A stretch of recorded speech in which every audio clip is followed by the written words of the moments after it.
Tonight, we're drift across a quiet sea where the world seems to be holding its breath. The moon hangs low above the water, silver light stretching across gentle waves like a road leading somewhere no map has ever marked. The air is cool against your skin. Salt lingers on your lips.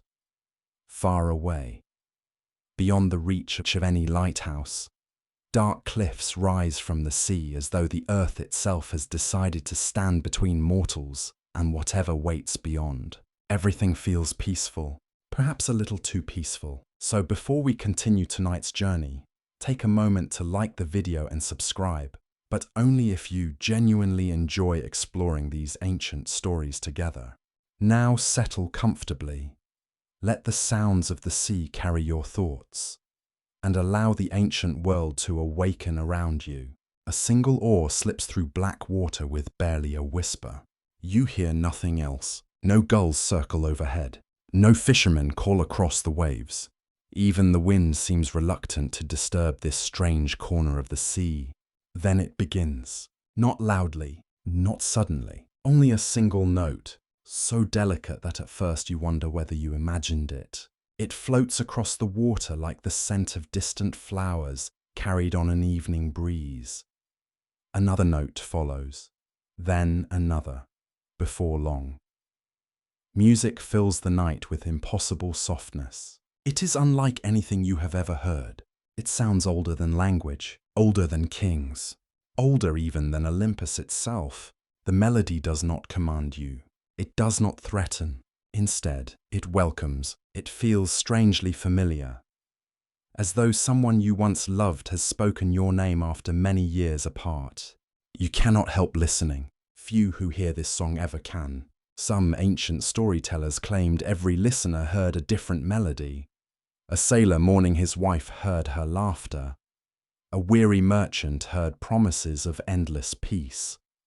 A young warrior heard songs celebrating victories not yet won. No two listeners remembered the same music, yet every one of them believed they had heard exactly what their heart desired. You glance toward the cliffs. Nothing moves there, only pale stone rising from restless water. Yet the music grows clearer. The sea itself seems to breathe with every note. The waves no longer crash against the rocks. Instead, they arrive gently, almost respectfully, as though even the ocean refuses to interrupt the singers hidden above. A cool wind brushes your face. It carries the faint scent of wild thyme growing somewhere beyond the cliffs, mixed with sea salt and damp stone warmed by yesterday's sun. The fragrance feels comforting. Home somehow. You wonder who could possibly live in such a lonely place. No harbor waits there. No temples rise above the rocks. No sacred fires burn upon the heights. Only silence and song. Long before maps named these islands, sailors avoided these waters whenever the moon was bright. Captains whispered quiet prayers before entering nearby channels. Oarsmen lowered their voices until conversation became little more than nervous breathing. Many believed the stars themselves shone differently here. Others noticed strange currents that seemed eager to guide ships toward unseen rocks. Perhaps those currents were ordinary, or perhaps they were not. No one could ever say with certainty, even today.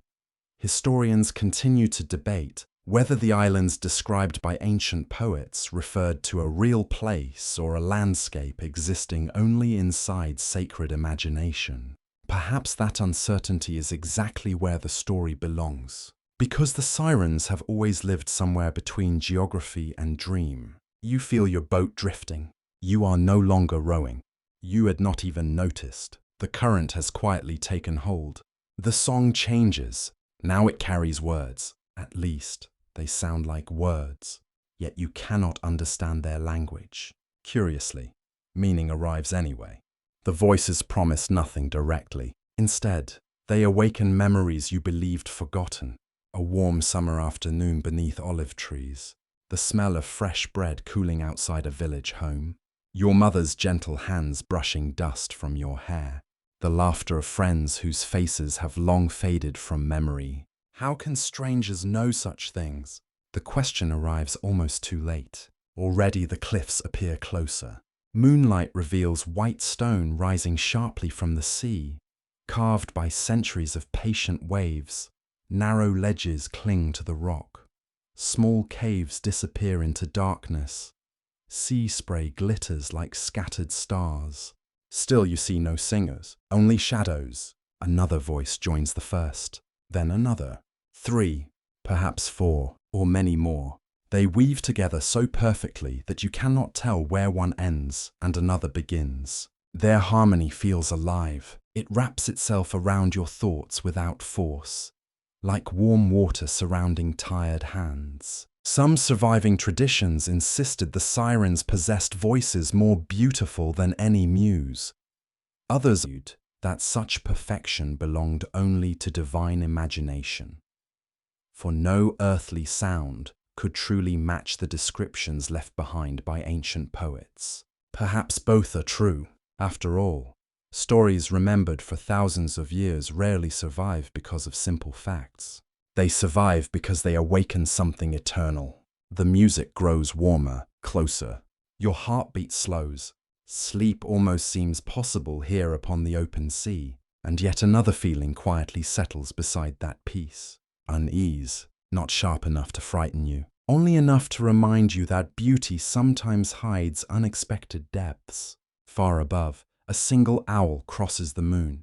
Its wings pass silently across the pale light before disappearing inland. Among the ancient Greeks, an owl could carry many meanings. Wisdom, certainly. Protection, perhaps. Yet in isolated places, some believed nightbirds also witness the boundaries between the living world and realms hidden from ordinary sight. Was this merely a passing bird or a silent warning? Ancient storytellers never agreed. The uncertainty lingers like mist. The current continues carrying your small boat toward the cliffs. You notice broken pieces of wood floating nearby. A carved mast, half of an oar, fragments worn smooth by salt and time. No fresh wreckage, nothing violent, only quiet reminders that other journeys once ended here. You begin searching the cliffs again. Surely someone must be singing. Surely such voices belong to women standing upon those rocks. Then, for the briefest moment, moonlight catches movement high above, a graceful figure. Then another. They vanish almost immediately behind pale stone. Were they women, birds? Something between. The distance refuses certainty. Many centuries later, artists would paint the sirens differently. Some gave them wings and feathers. Others imagined them with the tails of fish. Roman writers preferred one image. Medieval storytellers another. While modern imagination often blends them together. Yet the oldest voices speak most often of creatures whose beauty could never quite be separated from mystery. You realize something remarkable. You have not wondered whether they are dangerous, only whether you might hear them more clearly. That may have been their greatest gift, or their greatest curse. For they never forced anyone to listen. They simply sang. And somewhere within every human heart lived a longing already waiting to answer. Far beyond these moonlit cliffs, another destiny is already beginning to move across the wine-dark sea, a clever king whose choice will one day reshape the fate of the singers themselves. But that night has not yet arrived. For now, only their voices travel across the water. Waiting, always waiting, the dawn arrives gently, long before the sun lifts itself above the eastern sea. The sky softens into shades of violet and pale gold. Dew gathers upon wild grasses. Olive leaves shimmer beneath the first light. Somewhere beyond the hills, a shepherd's flute drifts through the morning air, so quiet that it seems almost part of the wind itself. You leave the lonely cliffs behind. The mystery of the sirens still lingers in your thoughts. Who could possess voices capable of calling entire ships toward destruction? Were they born as monsters, or did something happen that changed them forever? The ancient Greeks asked these same questions.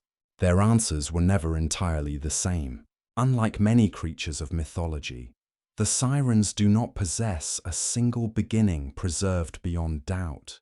Their earliest stories resemble streams flowing from different mountains. They travel separate paths before disappearing into the same sea. Some surviving traditions tell you they were daughters of the mighty river god Achelous. You can almost see him now. A broad river winds through fertile valleys, reflecting the morning sky like polished bronze. Fresh water murmurs over smooth stones. Reeds sway gently along quiet banks. The scent of wet earth rises into the cool air. Unlike the restless sea, rivers speak with patience. They remember every season. They nourish every village. Achelous, greatest among the river gods, embodied that endless flow. Ancient poets sometimes described him as a powerful man crowned with curling horns. At other times he appeared as a serpent or even a mighty bull whose strength echoed the unstoppable force of water itself.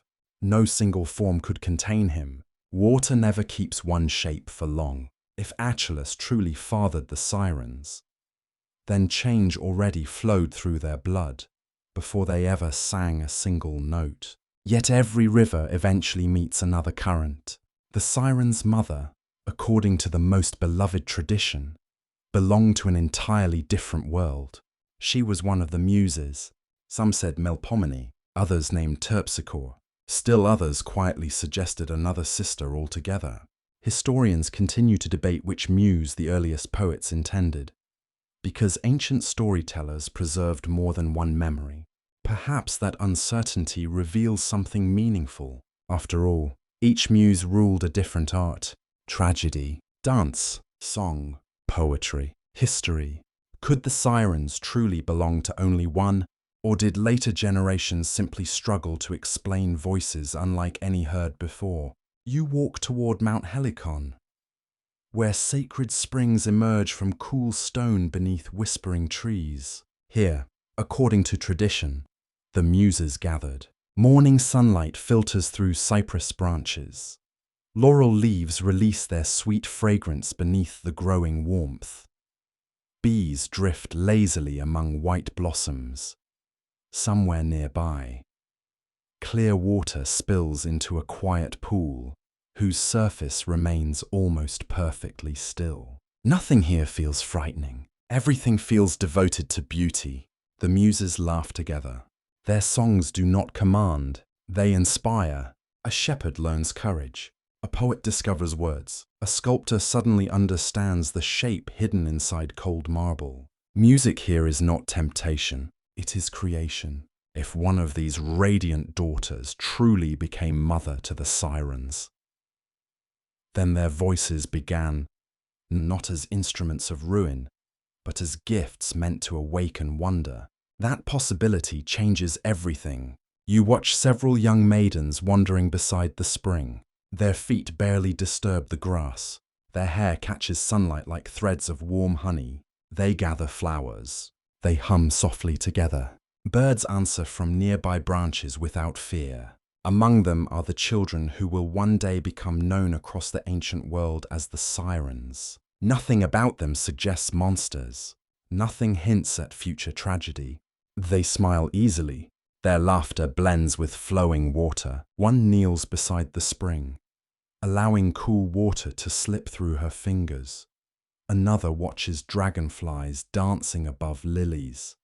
A third quietly listens whenever birds begin singing, almost as though she hopes to understand every note. Already you notice something unusual. The birds gather closer.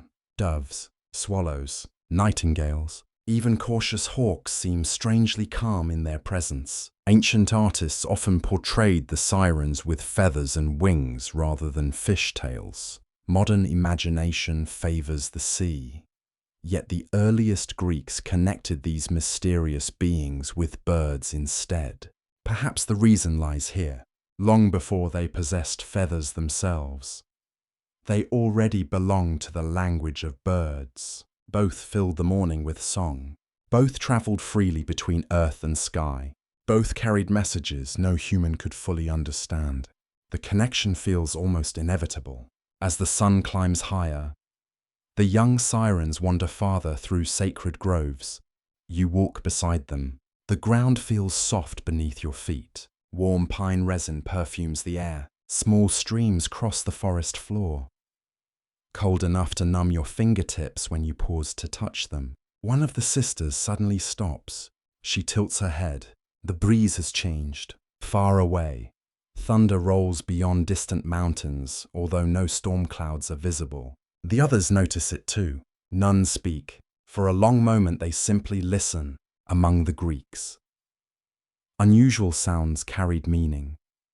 Thunder beneath a clear sky could be interpreted as a divine reminder that unseen powers remained close. Priests sometimes delayed ceremonies after hearing such omens. Travelers occasionally postponed difficult journeys. Was this merely weather echoing through hidden valleys, or something greater? No surviving tradition gives an answer. The silence itself becomes part of the mystery. The sisters soon continue walking. Children rarely linger long upon warnings they cannot yet understand. As afternoon approaches, they reach an open meadow filled with countless wildflowers. Poppies sway gently. Blue irises bloom beside tall grasses. Butterflies move like drifting petals. The air smells of thyme, lavender, and warm earth. The youngest siren begins singing. Only a simple melody, nothing extraordinary. Or so it seems. Nearby deer lift their heads. They do not flee. Instead, they slowly approach. Rabbits emerge from hidden burrows. Even insects seem to pause. The entire meadow grows strangely attentive. No command has been spoken. No spell has been cast. Only a voice carrying perfect harmony. The older sisters exchange curious smiles. Perhaps they already recognize something unusual. Perhaps they simply enjoy the moment. Some gifts reveal themselves gradually. No prophecy announces them. No oracle explains their purpose. They simply exist, quietly waiting until destiny finds a reason to use them. As evening falls, the family gathers beside flowing water.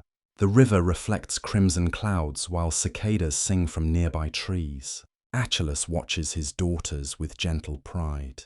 The muse beside him smiles as another melody rises into the cooling air. Together, river and song create perfect balance. Movement, beauty, life. Nothing here suggests death. Nothing suggests wrecked ships or lonely islands. Nothing suggests tears. Yet destiny rarely announces itself, while happiness still feels complete. Elsewhere in the world, another child is growing beneath the bright halls of Olympus. Her name is Persephone. One day, her laughter and the laughter of the sirens will become impossible to separate. And when one life changes forever, the others will follow. Already the fates are quietly weaving those separate threads together. The sisters cannot see the loom. They cannot hear its steady rhythm. Only the gods perhaps understand how closely joy and sorrow often walk beside one another. The river continues flowing toward the sea. The songs continue rising toward the sky. For now, both remain innocent. But somewhere beyond the horizon, the first shadow has already begun moving toward them. Morning arrives with the fragrance of blooming narcissus. A light mist drifts across quiet meadows where wildflowers stretch toward the rising sun. Dew clings to every blade of grass. Bees move lazily among blossoms. And somewhere beyond a grove of olive trees, a clear spring murmurs over pale stones polished by countless seasons. You walk through this peaceful landscape without hurry. The world feels wonderfully young. Nothing here speaks of storms. Nothing hints at grief, yet the oldest Greek storytellers often reminded their listeners that fate prefers the brightest mornings for its greatest turning points. Today feels like one of those mornings. The sirens have grown, no longer children wandering beneath the watchful eyes of their divine parents. They have become graceful young maidens whose songs seem to belong as naturally to the earth as birdsong belongs to dawn. Their voices have deepened, not with age alone, with understanding, when they sing now. Flowers seem to lift toward the light a little more eagerly. Gentle breezes pause among the cypress branches. Even flowing streams appear quieter, as though listening.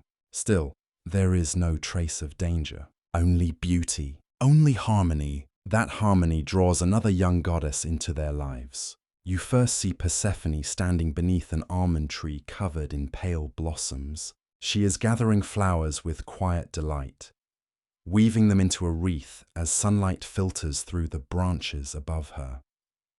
Her laughter is light enough to scatter nearby doves into the air before they circle back again. Unafraid, she seems perfectly at home in the living world. Everything around her responds in kind. Grass grows greener beneath her footsteps. Poppies bloom beside forgotten paths. Butterflies drift wherever she pauses. To later generations, she will become queen of the underworld. But not yet, for now she is simply a daughter, a friend, a young goddess who still believes every season will remain forever spring. The sirens approach her without ceremony. There are no formal greetings, no grand introductions, only familiar smiles. Perhaps they have already met many times before. Some surviving traditions suggest the sirens served Persephone as companions, attendants, or devoted friends long before tragedy touched any of their lives. Other accounts remain less specific, leaving historians to wonder exactly how close their bond became. Yet nearly every version agrees on one thing. Their lives became inseparable. You watch them wander together through endless fields. The morning passes in quiet conversation. One siren braids flowers into Persephone's dark hair. Another teaches her a melody learned beside sacred rivers. Persephone answers with laughter instead of perfect notes. And the sisters laugh with her. The sound carries across the valley. Nearby shepherds pause their work, though they cannot hear every word. They remember afterward that the hills seemed unusually joyful that day. Perhaps memory itself preserves moments differently when happiness feels complete. As the sun climbs higher, the companions reach a meadow unlike any you have yet seen. Wild irises cover the hillsides in waves of blue and violet. White lilies open toward the sky. Bright crocuses scatter patches of gold among the grass. The scent is almost overwhelming. Honey, fresh earth, warm pine carried on the breeze. Above them, swallows trace graceful circles through clear blue skies. Persephone kneels to gather narcissus blossoms.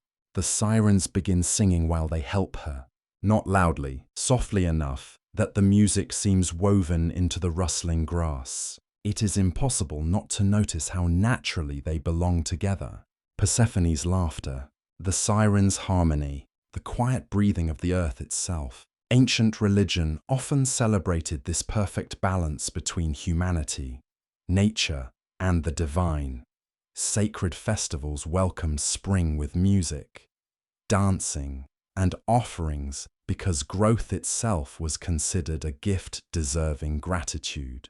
Standing here, you begin to understand why. This is not merely a pleasant afternoon. It is an image of a world untouched by loss. You find yourself wondering whether the gods appreciated such moments while they lasted, or whether immortality sometimes blinds even divine beings to the fragility of joy. The companions wander deeper into the valley. A small brook crosses their path. Its water is cold enough to numb your fingers. The sirens remove their sandals and step carefully across smooth stones, while Persephone laughs after slipping slightly on the moss. One reaches back to steady her. Another gently brushes damp curls away from her face. Such small gestures rarely survive in epic poetry, yet they reveal something important. Love often hides inside ordinary moments. Not every friendship requires great speeches. Sometimes it lives simply in shared laughter beside flowing water. As afternoon light softens, the group rests beneath a broad oak whose branches spread wide enough to cast cool shade across the meadow. Birdsong gradually fades. Even insects seem quieter. One of the sirens closes her eyes. She listens. There's something different today. No one answers immediately. The breeze has shifted. Warm air now comes from the south. It carries no fragrance, no flowers, only silence, far overhead. A hawk circles once before disappearing toward distant mountains. In Greek tradition, unusual birds often served as quiet messengers of the gods. Priests watch their flight carefully before important decisions. Travelers sometimes delayed journeys after witnessing unexpected signs. Was this hawk merely hunting or watching? No ancient poet tells you. The question remains. Persephone notices the silence. She smiles reassuringly. The world is too beautiful for fear today. The others nod. Who could disagree? Sometimes, optimism itself becomes destiny's most delicate companion. The afternoon passes peacefully. They weave garlands. They exchange stories. The sirens teach Persephone another song, one celebrating rivers that eventually find the sea. She learns quickly. Her voice blends with theirs until four melodies become one. It is impossible to know where one singer ends and another begins. Perhaps this is why later generations struggled to imagine the sirens apart from her. They had learned to breathe in harmony. Toward evening, they begin the journey home. The western sky glows with amber light. Long shadows stretch across the fields. The scent of evening jasmine replaces the sweetness of wildflowers. Everything slows. Everything softens. Then something catches your attention. Near the center of the meadow grows a single narcissus, unlike the others. Its white petals seem almost luminous. Its golden heart shines beneath the fading sun. Persephone pauses. She has never seen one quite so beautiful. Neither have the sirens. For a long moment no one speaks. Some ancient traditions claim the earth itself produced this miraculous flower at the request of Zeus, knowing it would capture Persephone's attention.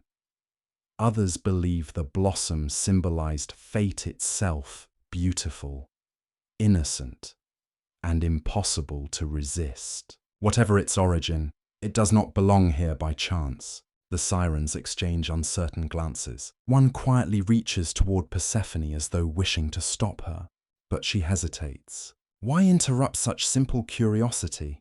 How could anyone imagine danger hidden inside something so beautiful? A cool breeze moves through the meadow. The flowers bow together. Far away, thunder murmurs beneath a perfectly clear sky. The sound is distant, almost gentle. Yet it lingers. You notice birds suddenly lifting from nearby trees all at once. They disappear toward the horizon without explanation. The meadow grows strangely still. Even the stream seems quieter than before. The companions continue walking. None of them yet understand that every joyful memory they have shared will soon become precious beyond measure. Because beneath the earth, hidden far below the roots of flowers and ancient stones, another ruler has already begun his silent ascent, and before another sunset arrives, the friendship that shaped the sirens' happiest days will change their destiny forever. The next morning feels strangely quiet. The meadow is still covered with dew, and sunlight spills gently across fields that only yesterday echoed with laughter. Wildflowers sway in the breeze exactly as they always have. Bees drift from blossom to blossom. The streams continue their endless song over smooth white stones. The world appears unchanged, yet you already know that some mornings carry an invisible weight. Nature often remains peaceful, while destiny quietly rearranges every life beneath the sky. You walk once more beside Persephone and the sirens.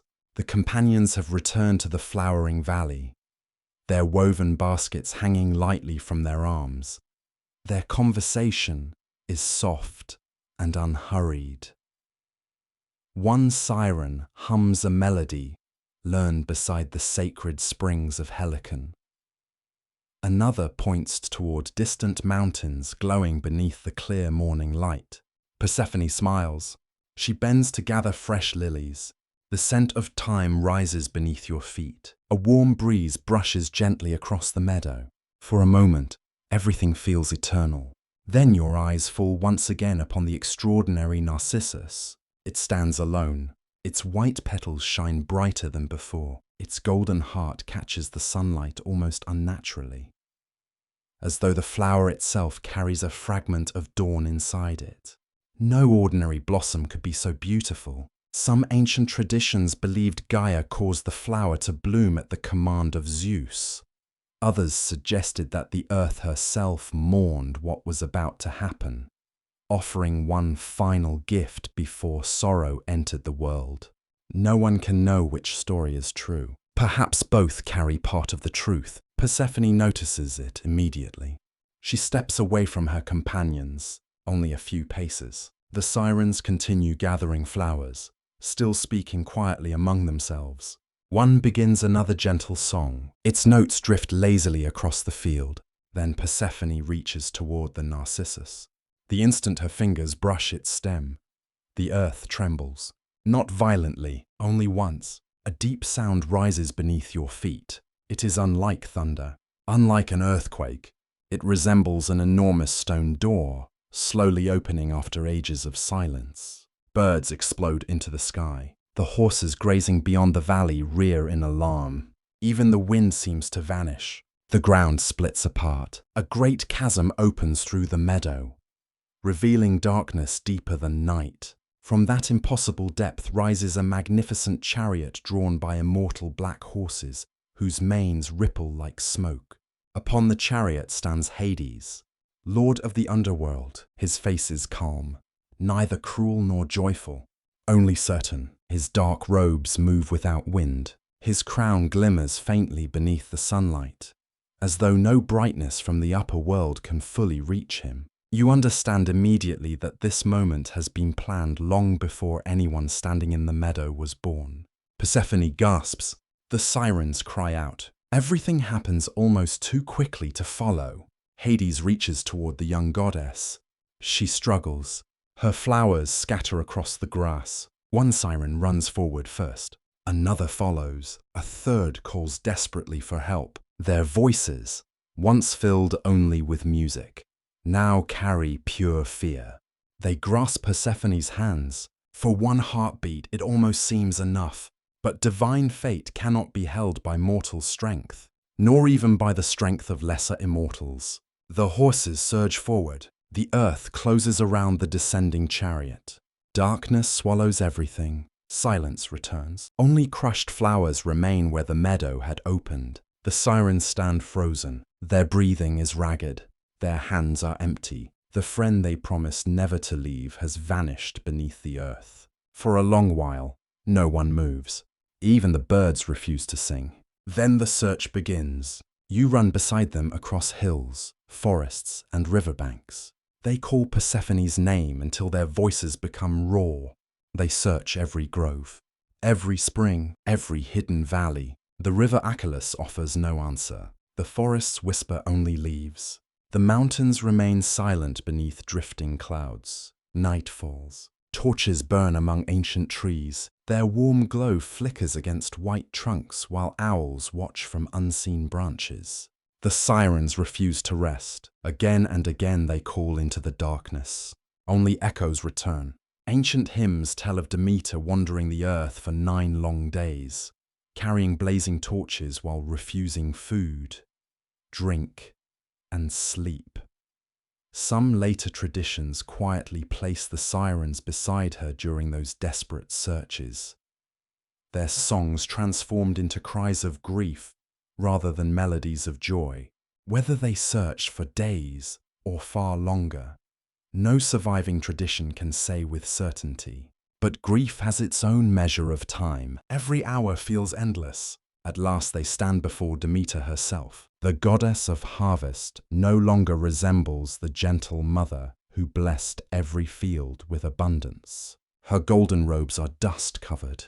Her eyes burn with exhaustion. No flowers bloom where she walks. The earth itself seems to mourn beside her. She asks only one question. Where is my daughter? The sirens lower their heads. They have no answer. They tried. They failed. For the first time in their lives, music cannot heal anything. The silence that follows feels heavier than stone. What happened next remains one of Greek mythology's greatest mysteries. The oldest traditions disagree. Some claim Demeter's grief became anger. Unable to punish Zeus or Hades directly, she turned toward the companions entrusted with Persephone's safety. "You had wings only in your songs." One later version imagines her saying, "Now search forever with real ones." The curse falls. Feathers spread across trembling arms. Hands become powerful wings. Their bodies remain partly human. Yet bird-like forms emerge with painful certainty. Beautiful voices remain. Everything else changes. Another tradition survives beside it. This version speaks not of punishment, but of love. The sirens themselves kneel before the grieving goddess. If Persephone has vanished across the whole world, they plead, "Give us wings so we may search every mountain, every sea, every shore." Demeter grants their wish, not as a curse, as a sorrowful blessing. Their transformation becomes an act of devotion rather than condemnation. Historians continue to debate which tradition came first. Perhaps neither fully satisfies. Perhaps myths preserve emotional truths rather than literal ones. Whether born from punishment or sacrifice, the result remains the same. The companions who once wandered peaceful meadows can never return to the lives they knew. You watch feathers shimmer beneath moonlight for the first time. The sirens lift uncertain wings. They do not yet know how to fly. Their balance feels unfamiliar. Their reflections in still water reveal strangers staring back. One quietly begins to cry. Another gently embraces her. No one speaks. There are no words large enough for such loss. When dawn finally returns, they rise into the sky.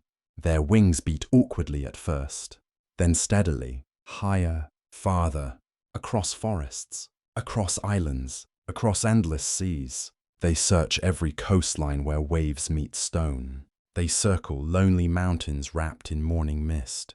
They descend into hidden caves where cold air smells of damp earth and ancient silence. Everywhere they go, they call Persephone's name. Everywhere.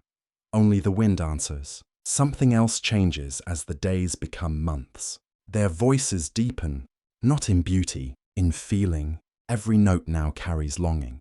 Every melody remembers absence. Without intending it, they begin singing not merely with perfect harmony, but with perfect grief. And grief, when given divine music, possesses a power unlike anything the world has ever heard. Far out upon the open sea, the first sailors are already beginning to listen. The sea becomes your new horizon. Gone are the flower-filled valleys where the sirens once wandered beside Persephone. Gone are the cool springs of Helicon and the quiet laughter that drifted through sacred groves. Before you now stretches an endless expanse of blue, where waves rise and fall with the slow rhythm of a sleeping giant. The air tastes different here, sharper, filled with salt and the scent of distant rain. The wind never truly rests. It whispers through feathers instead of leaves. It carries the cries of gulls instead of songbirds. For the sirens, the world has become immeasurably larger and immeasurably lonelier. You follow them as they fly over unfamiliar waters. At first, their movements are uncertain. Their new wings answer slowly, catching invisible currents that only birds seem to understand. Sometimes they climb effortlessly into bright skies. At other moments, sudden gusts throw them sideways, forcing awkward recoveries above crashing waves. They are learning, not simply how to fly, how to live again. Every evening they return to lonely rocks rising from the sea. The islands are beautiful in their own quiet way. White limestone cliffs shine beneath the moon. Dark caves breathe cool air scented with salt and wet stone. Small pines cling stubbornly to narrow ledges where almost no soil remains. Wild herbs grow wherever they can find a little sunlight. No villages stand here. No temples welcome travelers. Only seabirds and the endless tide keep them company. Some researchers believe the Greeks imagined the Sirens living near dangerous coastal passages that sailors genuinely feared. Others argue the islands were symbolic rather than geographical, representing those quiet places where the boundary between hope and destruction becomes difficult to recognize. Standing here, you understand why both ideas survived. This feels like a real place and a dream. The Sirens continue searching. Every sunrise carries renewed determination. Perhaps Persephone escapes somewhere beyond the next island. Perhaps another shoreline hides the entrance to the underworld. Perhaps tomorrow, always tomorrow. But seasons begin changing. Spring gives way to summer. Summer slowly fades into autumn. The sea remains vast. Persephone never answers. One evening, as crimson light settles across the western horizon, the eldest siren quietly speaks. Perhaps she cannot hear us. The others remain silent. It is the first time any of them has admitted such a possibility. Grief changes shape when hope begins to tire. Yet they refuse to stop singing. If Persephone lives somewhere beneath the earth, perhaps their voices can still reach her. Night after night they stand upon the cliffs. Their songs drift across moonlit water, not to lure anyone, only to call their lost friend home. Something unexpected begins to happen. Far below, a fishing boat changes course. The old fisherman aboard lowers his nets without realizing it. He listens. The melody reminds him of his daughter, who died many winters ago. He cannot explain why. The song contains no words he understands, yet somehow it remembers for him. He rows toward the cliffs, slowly, peacefully. Another evening. A young merchant sailing home after many months hears the same voices. He thinks of his wife waiting beside a small harbor. He imagines seeing her smile again. His hands loosen upon the oars. Without meaning to, he begins following the music. A soldier hears promises of forgotten glory. A lonely widow hears the laughter of children. An aging poet hears verses he believed forever beyond his reach. The melody changes for each listener. The Sirens do nothing differently. They sing exactly as they always have. Only now, every heart hears its own deepest longing. The sisters notice the pattern gradually. At first they believe coincidence is responsible. Surely the fishermen simply seek shelter. Surely the merchant has mistaken the coastline. But the ships continue arriving, always at night, always drawn by song. You watch from the cliffs as one small vessel strikes hidden rocks beneath the waves. The sound is terrible. Wood splinters. Sails collapse. The sea swallows broken pieces beneath white foam. The Sirens fall silent immediately. Horror fills their faces. They race downward, beating powerful wings against the wind. But the water is already too violent, too cold, too deep. The sea claims its victims before help can arrive. Morning reveals only scattered fragments drifting upon quiet water. The Sirens do not celebrate. They do not feed. They simply watch the sea with stunned silence. One kneels beside the shore. She gently lifts a broken piece of carved cedar from the tide. Her fingers tremble. This was not our intention. No one answers. What answer could there be? Ancient traditions rarely describe how the Sirens felt after such tragedies. Later generations often imagined them as cruel creatures delighting in death. Yet the oldest stories are less certain. Some surviving evidence suggests they were feared more for the irresistible nature of their voices than for deliberate violence. Perhaps the sea itself completed what grief had unknowingly begun. Perhaps the Sirens never desired death at all, only reunion. As the years pass, more ships disappear. Harbor towns begin exchanging warnings. Captains draw rough maps marking dangerous waters. Parents teach their children never to sail near certain lonely islands after sunset. The stories spread farther than the songs themselves. There are women upon the rocks. They promise impossible happiness. They know your secret hopes. They will call your name. No two stories match perfectly. Each survivor remembers something different. Some insist the singers possessed shining wings. Others swear they looked entirely human. A few claim they never actually saw anyone at all. Only voices. The uncertainty only strengthens the legend. The Sirens hear these rumors carried by passing sailors. At first they grieve. Later they simply grow quiet. The world has given them a new name. Not companions, not daughters, not guardians, tempters, monsters. You see the pain behind their eyes each time another frightened crew avoids the island. They have become strangers even to themselves. One night, beneath a sky crowded with brilliant stars, the youngest siren asks a question no one wishes to answer. If our songs always bring sorrow, she pauses. The wind finishes the sentence. Should we stop singing? Silence settles across the cliffs. The sea continues breathing below, far above. The constellation of Lyra slowly rises above the eastern horizon. Among the Greeks, the stars often reminded mortals that every life belonged to a larger design. Even when that design remained hidden, the eldest siren studies the night sky.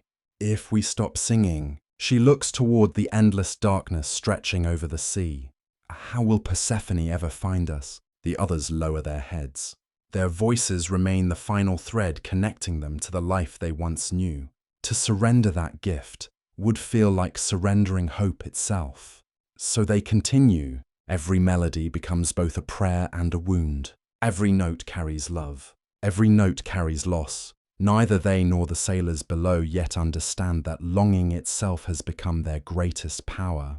And somewhere beyond the horizon, another challenge is already beginning to move across the sea, a musician whose song will one day answer theirs, not with desire, but with something they have almost forgotten. Hope. The years pass as quietly as the tide. No herald announces their arrival. No oracle counts them. One season simply melts into the next, until the sirens can scarcely remember what it felt like to wake among flowering meadows instead of salt-whitened cliffs. You remain beside them. You watch the sea become their only constant companion. At dawn, the eastern horizon glows with soft rose-colored light. Mist drifts above the water before dissolving beneath the warmth of the rising sun. The limestone cliffs shine almost white, while countless seabirds circle overhead, their cries echoing against the stone. This lonely island has become home. Not because they chose it, because destiny quietly left them nowhere else to belong. The island is beautiful in ways few mortals ever witness. Small pools carved into the rocks collect fresh rainwater after winter storms. Tiny blue flowers somehow bloom inside narrow cracks where almost no soil exists. Wind bends ancient pines into graceful shapes that seem sculpted by invisible hands. The sea provides everything. Fish gather beneath the cliffs. Shellfish cling to smooth rocks revealed at low tide. Sea caves remain cool even beneath the hottest summer sun. Yet abundance cannot replace companionship. The sirens often sit together without speaking. Sometimes for hours, they simply watch the waves. One afternoon, while warm sunlight dances across the sea, the youngest siren quietly asks, "Do you remember the smell of the meadows?" The question hangs in the air. One sister closes her eyes. "I remember time." Another smiles faintly. "And fresh lilies." The eldest speaks last. "I remember Persephone laughing." No one says another word. Certain memories remain too delicate for conversation. Instead, they allow silence to carry them. Perhaps silence is simply another form of music. As time passes, the sirens slowly reshape their lives around the rhythms of the island. Morning belongs to flight. They ride warm air rising from the cliffs, circling above the endless sea with growing confidence. Their wings, once strange and unfamiliar, now move effortlessly. They understand invisible currents that no sailor could ever see. The wind has become another teacher. It teaches patience, balance, endurance. It also teaches loneliness. high above the sea, surrounded by nothing except sky. Each siren sometimes feels as though she has become the only living creature in the world. The feeling never lasts, yet it always returns. Ancient poets often described islands as places standing between worlds, neither entirely connected nor completely separated. Sacred, exiled, protected, forgotten. The Sirens' Island seems to embody all four. Sometimes fishermen glimpse distant figures standing upon the cliffs at sunset. They quickly lower their eyes. No one wishes to look too long. Stories spread quickly across harbour towns. You visit those towns as the years unfold. Whitewashed houses climb gentle hills overlooking sheltered bays. Fishing nets dry beneath warm sunlight. Children chase one another through narrow streets scented with olive oil, fresh bread, and wood smoke. Life continues peacefully until sailors begin telling stories. They sang my mother's voice. No, they sounded like my wife. You are both mistaken. They promised hidden treasure. They offered wisdom. They knew my name. Every storyteller swears upon the gods. Every account differs. Soon the harbour taverns fill each evening with whispered debates. An old captain traces rough maps across wooden tables, carefully marking dangerous waters. Never sail there after sunset. The younger sailors laugh until another ship fails to return. Then they stop laughing. Fear spreads quietly. Not through violence, through uncertainty. The Greeks understood something modern minds sometimes forget. The unknown often frightens more deeply than certainty. A visible monster can be fought. An invisible longing cannot. Meanwhile, the Sirens remain unaware of how large their legend has become. They rarely leave their island, except to search distant shores or gather food. Occasionally they discover abandoned offerings left upon nearby rocks. Fresh figs, honey, small clay figurines, tiny bronze mirrors. Were these gifts seeking protection, forgiveness, or favor? No one knows. Some ancient coastal communities believed powerful spirits inhabited dangerous places. Sailors sometimes left offerings before difficult voyages, hoping unseen beings would allow safe passage. Perhaps the Sirens found such gifts without ever understanding whom they were intended to honor. One evening, as the moon rises full above the sea, a strange visitor arrives. Not by ship, by wing. A snowy owl lands upon a weathered pine overlooking the cliffs. It watches the Sirens without fear. The eldest notices immediately. An owl at the sea. The others gather quietly. Owls rarely hunt so far from sheltered forests. Among the Greeks, however, unusual animals often carried divine meaning. Athena herself favored the owl as a symbol of wisdom hidden beneath darkness. Was this bird merely lost? Or had another goddess quietly turned her gaze toward the lonely singers? The owl remains until dawn. It neither calls nor flies. When morning finally arrives, it disappears toward the mainland. No explanation follows, only another mystery added to many others. The sisters continue wondering for days. Perhaps the gods have not forgotten them entirely. Hope returns in small ways. Sometimes they laugh again. Not often, but enough. The youngest begins collecting unusually shaped shells along the shore. Another decorates their cave with polished stones, reflecting sunlight like tiny stars. The eldest teaches new harmonies inspired by wind moving through narrow sea caves. Their songs become richer, more layered, no longer carrying only grief. Now they also contain memory, patience, endurance. The sea itself seems to sing with them. Some researchers believe the Sirens gradually evolved within Greek imagination from local bird spirits into far more complex figures representing temptation, knowledge, and mortality. Their myths changed because every generation heard something different within their songs. Standing upon these cliffs, that transformation feels almost inevitable. Even the Sirens themselves are changing. Grief no longer consumes every waking thought. Instead, it settles quietly beside them, becoming part of who they are rather than an enemy they struggle to defeat. Loss has become woven into their voices, like harmony, like breath, like the endless rhythm of waves striking stone. Late one evening, distant sails appear against the western horizon. A merchant vessel, large, well-built. Its crew lights small lanterns as darkness falls. The sirens watch without speaking. The ship remains many miles away, far enough that no melody could possibly reach it. Yet something unusual happens. The eldest feels an unexpected pull inside her heart. Not hunger, not curiosity, recognition, as though destiny itself has noticed another thread beginning to move. She cannot explain the feeling. Neither can you. She simply continues watching until the tiny lights disappear beyond the darkness. That night she dreams for the first time in many years. She sees countless ships crossing a silver sea. Most vanish into mist. One continues onward. Its sail bears the image of a great ship carved upon crimson cloth. Standing at its stern is a musician holding a golden lyre. When she awakens before dawn, the dream remains painfully clear. Dreams occupied a sacred place in Greek belief. Some arrived from ordinary memory. Others were believed to cross the boundary between gods and mortals, offering warnings that only time could explain.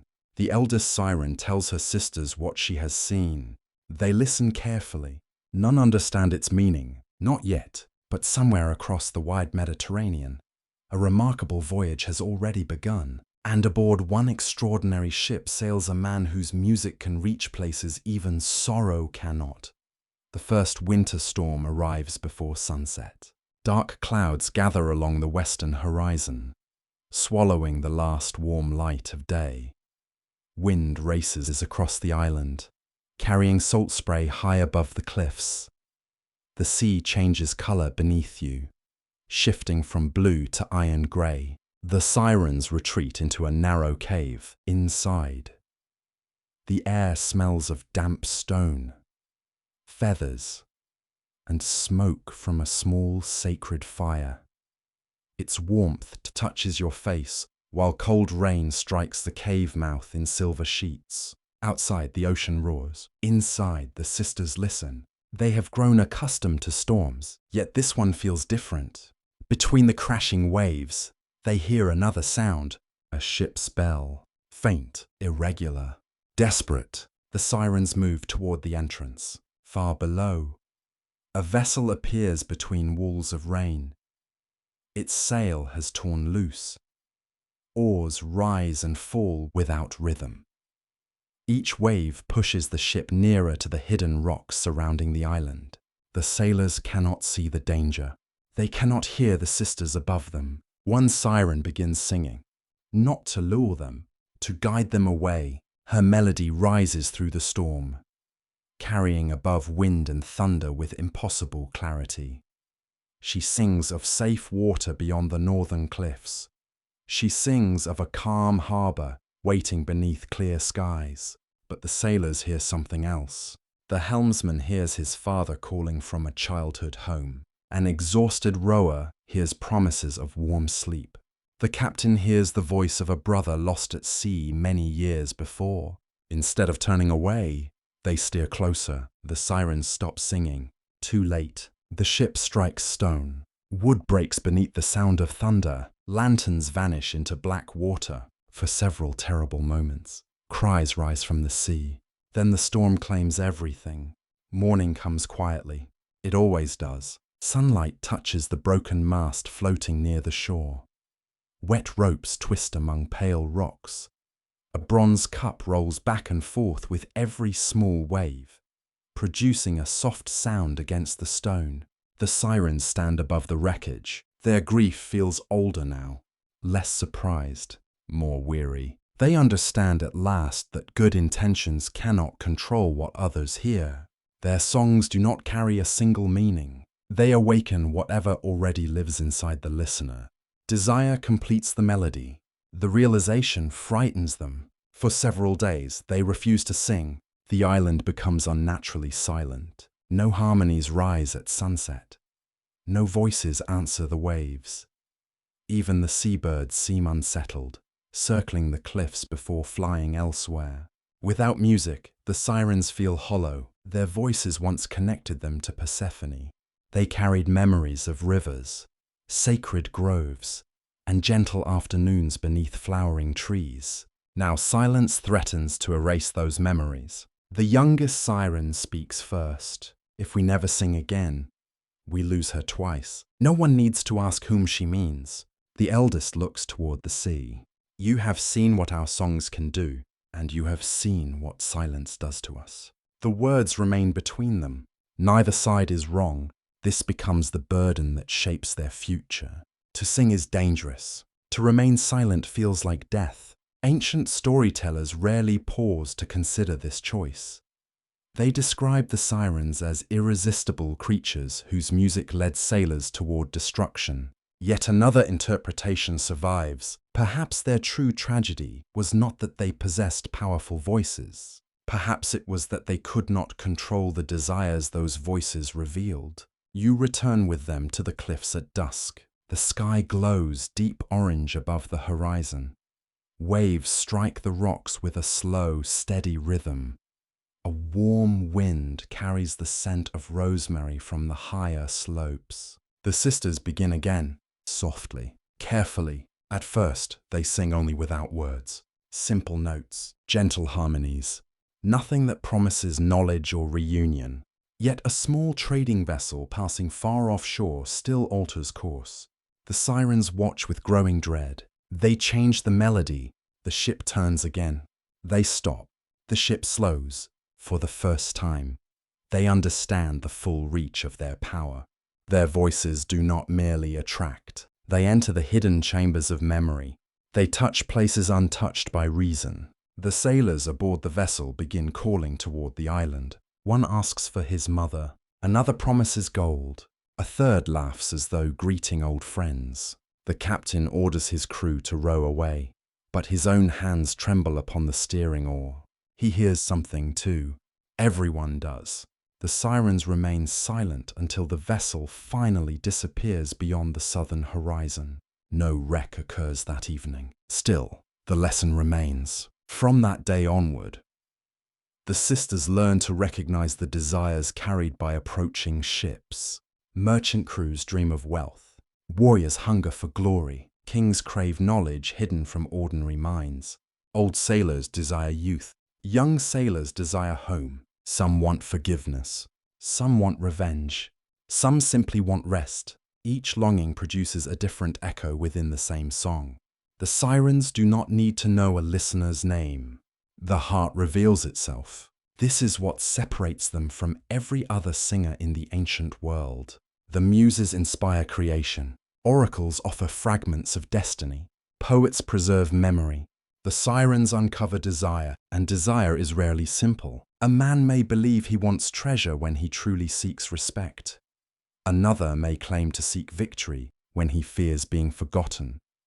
A lonely sailor may yearn for home, yet dread the person he has become during his absence. The sirens hear all of it, every contradiction, every hidden wound. Their songs become mirrors. That may explain why resistance proves almost impossible. You can turn away from a stranger. You cannot easily turn away from yourself. The sisters gradually gain a terrible reputation. Sailors describe pale figures perched upon cliffs, their wings folded behind them. Some insist the shoreline below is covered with bones. Others claim flowers grow wherever victims fall. Later poets exaggerate these details. Fear reshapes every story. Surviving literature does not agree on whether the sirens consumed those who reached their island. Some traditions imply death came through shipwreck alone.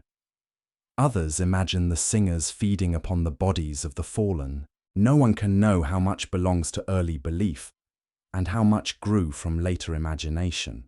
The sirens themselves offer no answer. They live apart from mortal judgment. Still, every wreck changes them. The youngest becomes quieter. One sister develops the habit of gathering objects from the shore. A sailor's ring, a carved wooden horse, a child's small clay figure carried as a charm. She arranges them inside the cave, not as trophies, but as reminders. Every object belonged to someone. Every victim had a life beyond the sea. The eldest watches over these fragments with solemn care. Responsibility has entered their existence.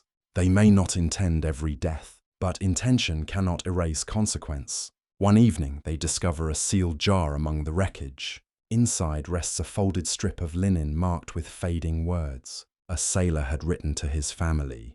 He promised he would return before harvest. The Sirens cannot know whether the message ever had a chance to reach them. The youngest carries it to the highest point of the island. There she places it beneath a flat stone facing the mainland. A small act, a private burial. The others join her. Together they sing one quiet note into the evening air. Not a lure, a farewell. Above them, a red cloud stretches across the sky like a narrow wound. Ancient sailors sometimes read unusual sunsets as warnings of storms or bloodshed. The Sirens watch until darkness covers it. Then, from far beyond the horizon, another melody seems to answer. Faint, distant, accompanied by the delicate strings of a lyre. The sisters fall silent. Perhaps it is only wind moving through the rocks. Perhaps the dream is beginning to come true. Whatever the source, one truth becomes clear. For the first time, another song is moving toward their island. And it does not sound afraid. The answering melody does not return the next morning. Dawn spreads slowly across the sea, pale gold beneath a fading field of stars. The Sirens stand upon the highest rocks, listening for the distant lyre they heard during the night. Only waves answer. A gull cries above the cliffs. Wind moves through the pines. Perhaps the music was nothing more than air passing through narrow stone. Perhaps grief created what hope wished to hear. Yet the eldest Siren cannot dismiss it. She remembers her dream. A great ship, a crimson sail, a musician holding a golden lyre. The vision remains clear. But dreams rarely reveal when their promises will arrive. They may warn of tomorrow, or of years still hidden beyond the horizon. So the Sirens wait. While they wait, an older memory returns. It belongs to a time before the lonely island, before shipwrecks, before Persephone vanished beneath the flowering earth. You travel backward with them toward the sacred slopes of Mount Helicon, where mountain mist drifts among laurel trees and clear springs emerge from ancient stone. Here, music is holy. Poets approach with offerings of honey, milk, and fresh flowers. Young singers wash their hands in cold spring water before lifting their voices.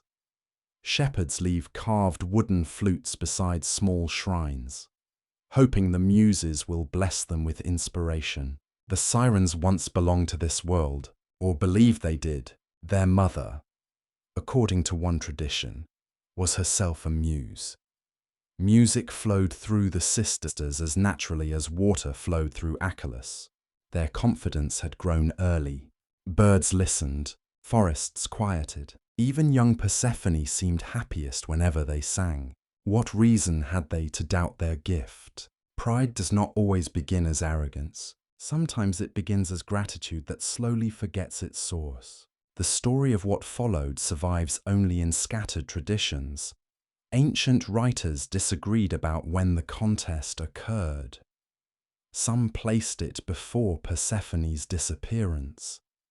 Others imagined it after the Sirens had gained their wings and reputation. You cannot know which memory came first, yet the emotional truth remains the same. At some point, the Sirens believed their voices could rival the muses. Perhaps the challenge began with a careless remark. Perhaps a passing poet praised them too highly. Perhaps the gods themselves arranged the meeting, knowing that power without humility eventually becomes dangerous. You stand in a sacred grove beneath a brilliant summer sky. 9 muses gather near a stone altar decorated with laurel branches. Their robes move softly in the mountain breeze. Each carries the quiet authority of someone who does not need to announce her greatness.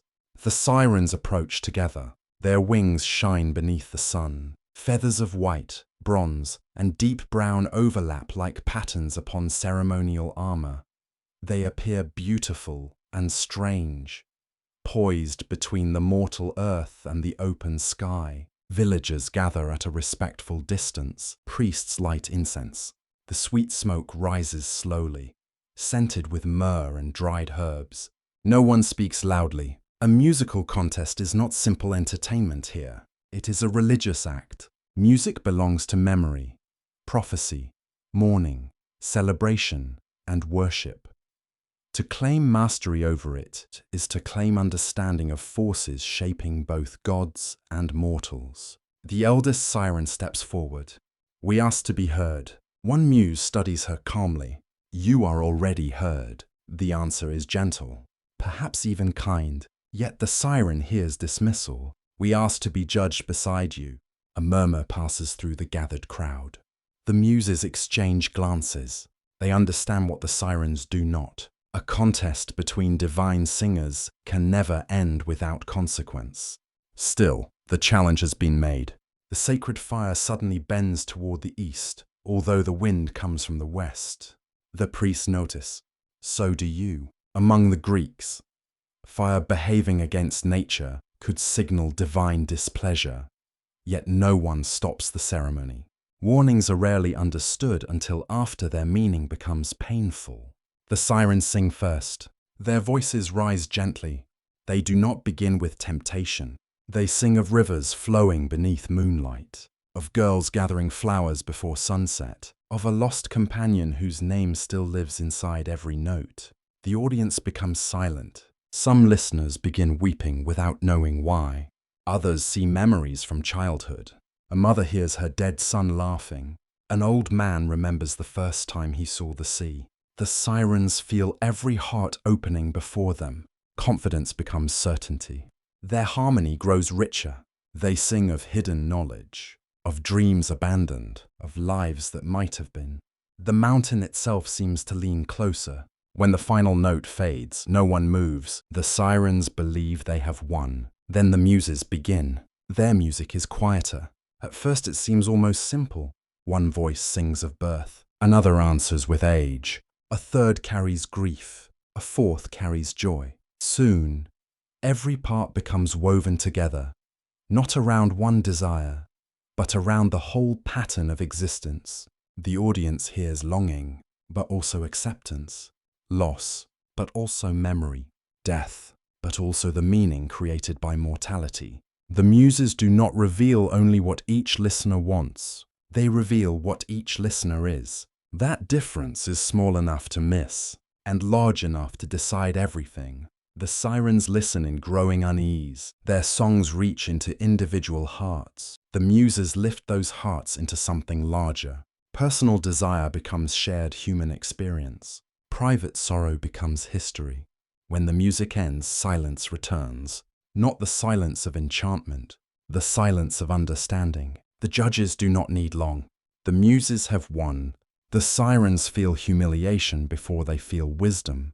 The crowd that once admired them now avoids their gaze. Their pride burns hotter than anger. For a moment, one sister almost demands another contest. Then the consequence begins. According to a surviving tradition, the muses step forward and pluck feathers from the siren's wings. Not enough to destroy flight forever, enough to mark defeat. The feathers are woven into crowns. The muses wear them as symbols of victory. The pain is sharp, but the shame cuts deeper. Warm blood touches the siren's skin. Mountain air chills the exposed spaces along their wings. The youngest turns away, unable to look at the watching crowd. No one laughs. That somehow makes the moment harder. Mockery might be resisted. Pity cannot. Another tradition suggests their feathers fell by divine judgment without any hand touching them. They scattered across the grove like autumn leaves beneath a clear summer sky. Perhaps later poets softened the scene. Perhaps earlier storytellers made it harsher. No one can know. The sirens leave Mount Helicon in silence. They do not sing during the journey home. The wind whistles through the broken edges of their wings, producing a thin and mournful sound. For the first time, They understand that beauty is not the same as wisdom. Power is not the same as purpose. Their gift can uncover desire, but it cannot teach a listener how to live with that desire.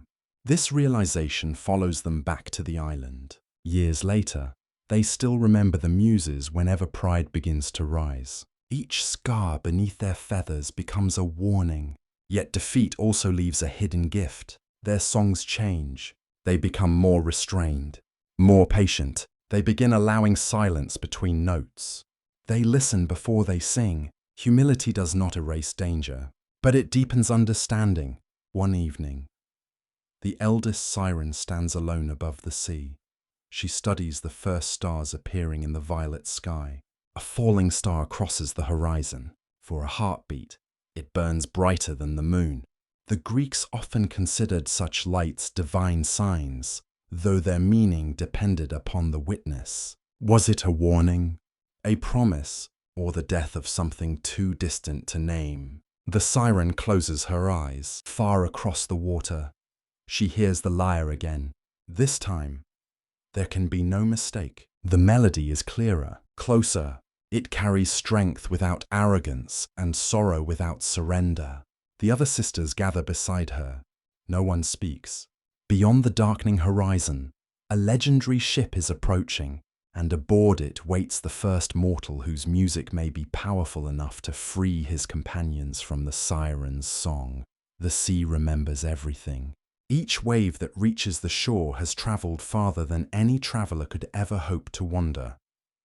It has touched distant islands, hidden coves, forgotten temples, and bustling harbors before returning once more to the lonely cliffs where the sirens wait. You begin to understand that the island is no longer merely their home.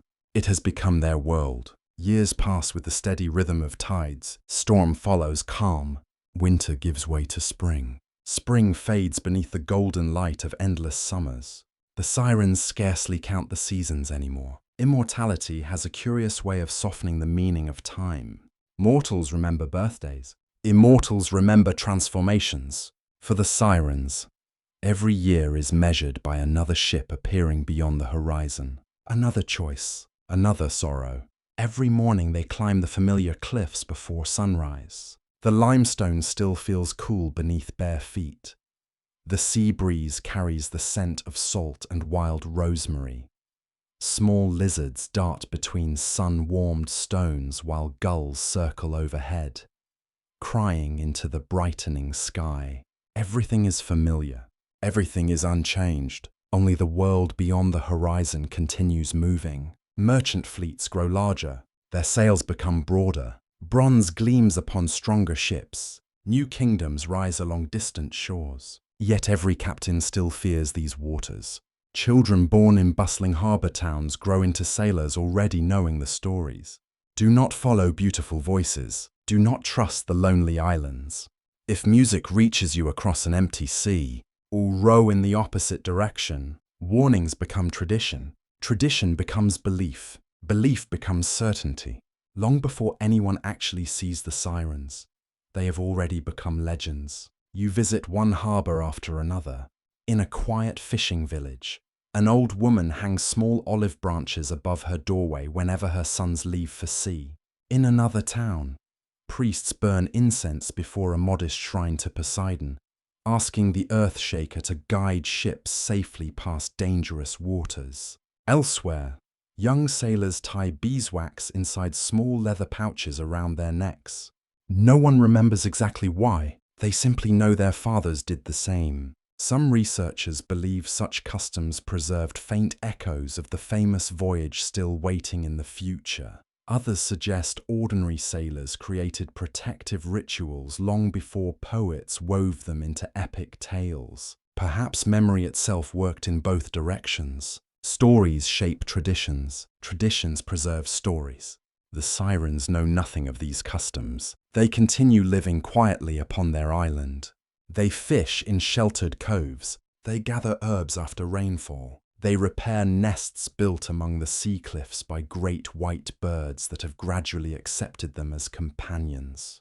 Birds no longer fear the sirens. Perhaps they never truly did. One afternoon, the youngest siren watches a mother gull teaching her chick to fly. The tiny bird hesitates upon the edge of the cliff. The sea stretches impossibly far below. Its little wings tremble. Then the mother simply leaps. Not downward, outward. The chick follows without thinking. Its first flight is clumsy.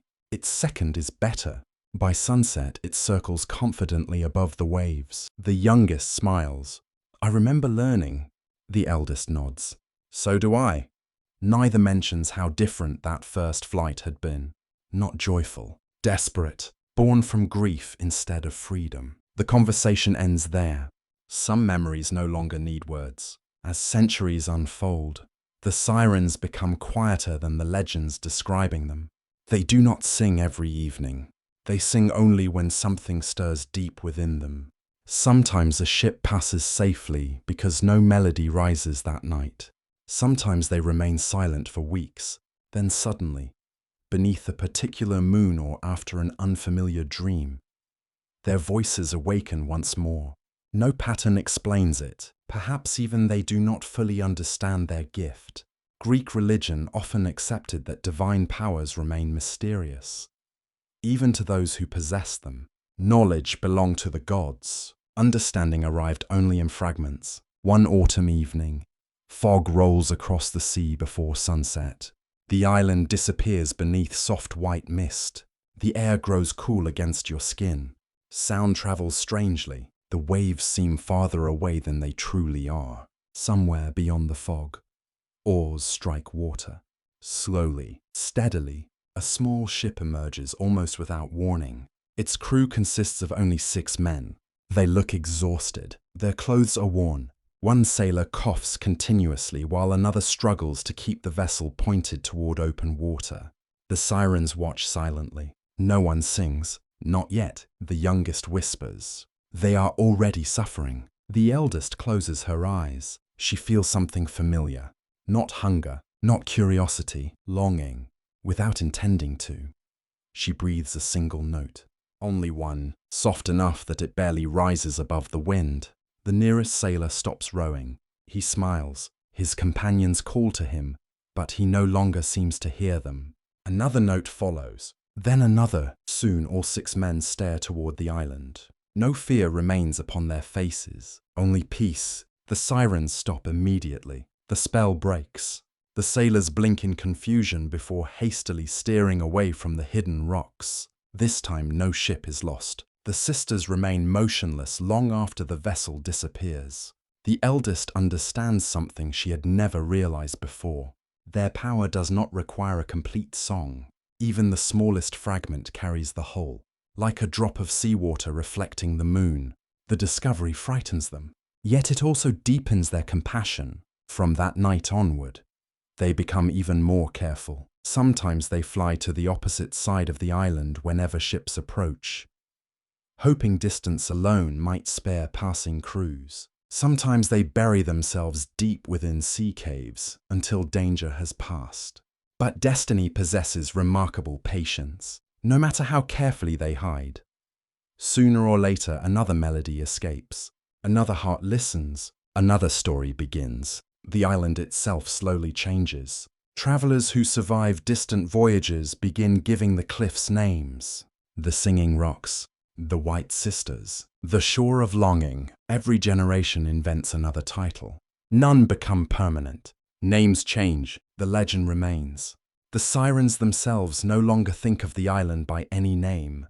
To them it is simply home. The place where grief became identity. The place where memory learned to sing. One clear night, the sky appears brighter than usual. Thousands of stars cover the heavens. The Milky Way stretches overhead like a river of pale fire. The eldest siren gazes upward for a long while. Then she notices something unexpected. A bright star begins moving, not falling, traveling slowly across the southern sky. The others see it too. It is no star, one whispers. It moves with purpose. Ancient Greeks sometimes believed unusual lights marked the journeys of gods, heroes, or destiny itself. Whether such signs truly appeared or later storytellers added them afterward remains impossible to know. The sisters continue watching until the light disappears beyond the horizon. The sea grows still. The wind softens, far away, almost too distant to hear. Another melody drifts across the night. Not theirs. The sound of a lyre, clearer now than ever before. Somewhere beyond the wine-dark sea, the ship Argo is drawing steadily nearer. And with it comes the first true challenge to the lonely kingdom the Sirens have unknowingly ruled for generations. The first sign is not the ship, it is the birds. At dawn, hundreds of seabirds rise from the southern cliffs at once. They wheel across the pale sky in widening circles, crying louder than usual. The Sirens step from their cave. Cold stone presses beneath your feet. The sea appears calm. Yet a strange tension moves across its surface. Long silver ripples travel toward the island, although no wind has begun. Then the eldest hears it, a lyre, far away, soft, steady. The melody carries through the morning mist with impossible clarity. It is the same music she heard in dreams, the same music that answered their farewell song. The sisters climb toward the highest cliff. From there, you see a dark shape crossing the southern horizon. At first, it resembles a leaf floating upon blue water. Then the mist thins. A ship emerges. It is larger than any vessel that has passed these shores before. Its hull is strong and dark. Bronze fittings catch the rising sun. A crimson sail hangs above the deck, marked with the image of a great vessel. The dream has become real. The ship is the Argo. Its crew includes heroes whose names will echo through Greek memory. Jason stands among them. Heracles has traveled with them during part of their journey. Castor and Polydeuces have gripped the oars. Many others carry royal blood, divine ancestry, or extraordinary courage. Yet the Sirens barely notice the warriors. Their attention belongs to one man seated near the mast, Orpheus. He holds a lyre against his chest. His fingers move gently across the strings. The sound reaching the island does not challenge, it prepares. Some ancient traditions claimed Orpheus learned music from Apollo himself. Others made him the son of the muse Calliope, giving him a voice shaped by divine poetry. Whatever his origin, his music could move more than mortal hearts. Trees bent toward him. Wild animals gathered without fear. Stones themselves were said to follow when he played. Such stories reveal how the Greeks understood his gift. Orpheus did not merely perform music. He restored harmony between things that had forgotten how to live together. The Sirens sense this immediately. For the first time, another singer approaches without fear. The Argo draws nearer. Its oars strike the sea in perfect rhythm. The heroes speak quietly among themselves. Some have already heard warnings about these waters. Jason stands near the bow, studying the white cliffs ahead. His expression remains calm, yet his hand tightens around the railing. Even brave men feel fear when danger cannot be seen. A grey-haired sailor points toward the island. The songs begin there. The crew falls silent. Orpheus lifts his eyes. Across the distance, he seems to look directly toward the Sirens. The eldest feels something unfamiliar. Recognition, not of a face, of a burden. Orpheus also carries grief. You can hear it beneath every note. His music knows that beauty cannot prevent loss. It knows that love may fail. It knows that songs sometimes reach the dead, yet cannot always bring them home. Perhaps this famous sorrow belongs to a later chapter of his life. Ancient traditions often placed events in different orders. Still, myth remembers character more clearly than chronology. Orpheus sings like someone who already understands absence. The Sirens spread their wings. They have waited centuries for this moment. A warning from long ago returns to them. One version of the prophecy declared that their lives would end when a mortal heard their song and passed unharmed. Another claimed only one destined traveler could survive. Was that traveler aboard this ship? No one had ever explained. Now destiny approaches beneath a crimson sail. The youngest Siren hesitates. We could remain silent. The eldest watches the Argo. If we do, we will never know. Pride speaks within those words. But so does weariness. They are tired of waiting, tired of being feared, tired of wondering whether their purpose will ever end. Perhaps they do not wish to destroy the Argonauts. Perhaps they wish only to discover whether another voice can finally understand theirs. The Sirens take their places along the cliffs. The sun climbs higher behind them. Light catches their feathers. From the deck of the Argo, they appear almost radiant, not monsters. Not women, something sacred and wounded between the two. Then they sing. The first note crosses the water like warm breath. Every oar stops. The Argo continues drifting forward. One hero hears his kingdom calling him home. Another hears promises of immortality. A third hears the voice of a child he may never live to meet. Jason hears the Golden Fleece speaking of victory without sacrifice. He sees himself returning to Iolcus beneath cheering crowds. No betrayal waits there. No difficult choices. No future sorrow. Only triumph. His face softens. The ship turns slightly toward the rocks. Orpheus does not play immediately. He listens. That choice surprises the Sirens. Most musicians would answer with force. Orpheus allows their melody to reach him completely. He hears Persephone's laughter. He hears the meadow. He hears wings born from grief. He hears every farewell sung over broken ships. For a heartbeat, his hands remain still. The Sirens feel hope. Perhaps he too will surrender. Then Orpheus begins. His first chord is simple, low, warm. It enters beneath the Sirens' song rather than rising against it. The heroes barely notice. A second chord follows. Then his voice joins the lyre. He sings of the journey already survived. Storms crossed, friends protected, promises made beside sacred fires. He does not offer easier dreams. He reminds the Argonauts of the lives they actually chose. The difference is powerful. The Sirens sing of desire without consequence. Orpheus sings of hope that accepts responsibility. Their voices promise rest. His promises return. Their voices awaken imagined futures. His restores the present. The oarsmen begin breathing more steadily. One grips his oar again, then another. The Argo turns away from the rocks. The Sirens raise their voices. The cliff seems to vibrate beneath your feet. Their harmony becomes deeper and more beautiful than ever before.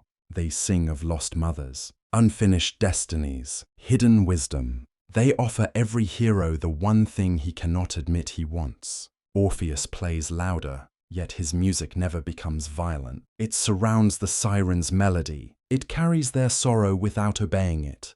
For the first time, the sisters hear their own grief answered with compassion rather than fear. One begins to weep while singing. Another's voice trembles. The youngest lowers her wings. She understands before the others. Orpheus is not defeating them by being more beautiful. He is giving the sailors something stronger than desire, meaning. The Argonauts take up the rhythm. Oars strike water beside the lyre. The whole ship becomes part of the song. Only one man, Butes, cannot resist. He rises. His eyes remain fixed upon the island. Before anyone can stop him, he leaps into the sea.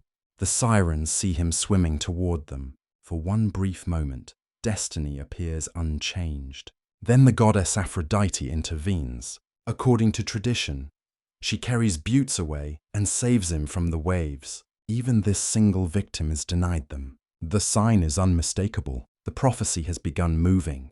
The Argo passes beyond the island. Orpheus's music fades gradually into the distance. The Sirens do not follow. They remain upon the cliffs, listening until the final note disappears. No ship has ever escaped them this way. No singer has ever understood them so completely. Defeat settles over the island. Yet beneath it lives another feeling. Relief. Their power has limits. They are not the only voices in the world. Perhaps they were never meant to rule the sea forever. The eldest looks toward the empty horizon. She remembers the prophecy. If one ship has passed, another may follow, and the next traveler may not carry a lyre.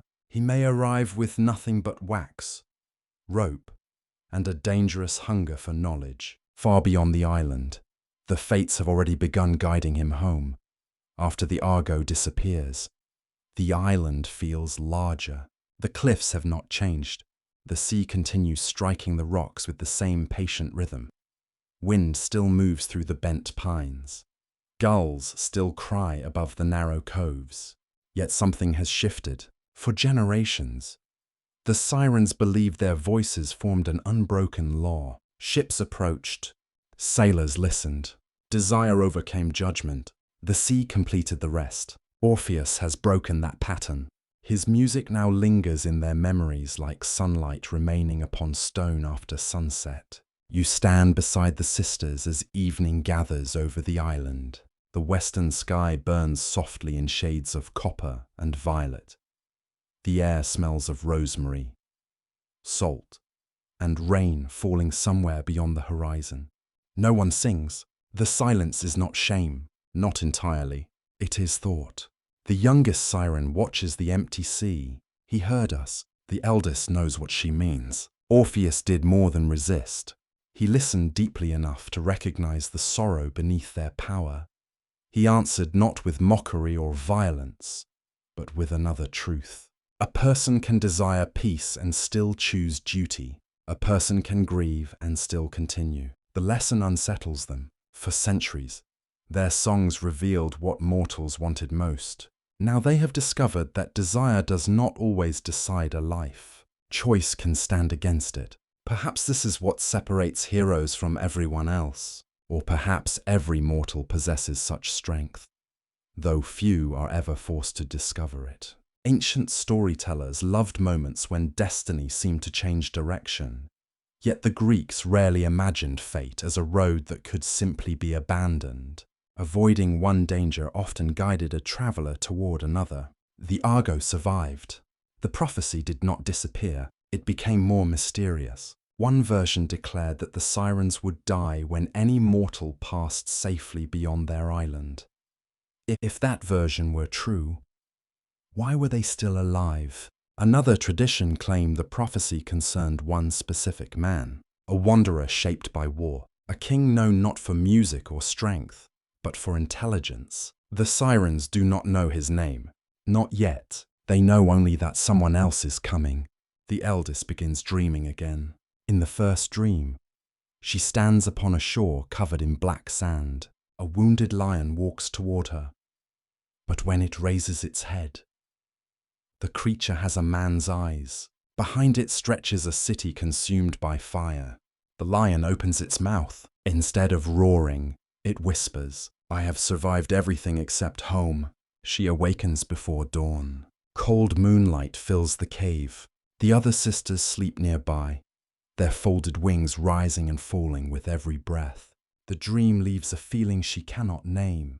Pity, danger, recognition. Several nights later, another vision comes. She sees a wooden horse standing beneath high walls. Warriors hide within its hollow body. Torches glow across a sleeping city.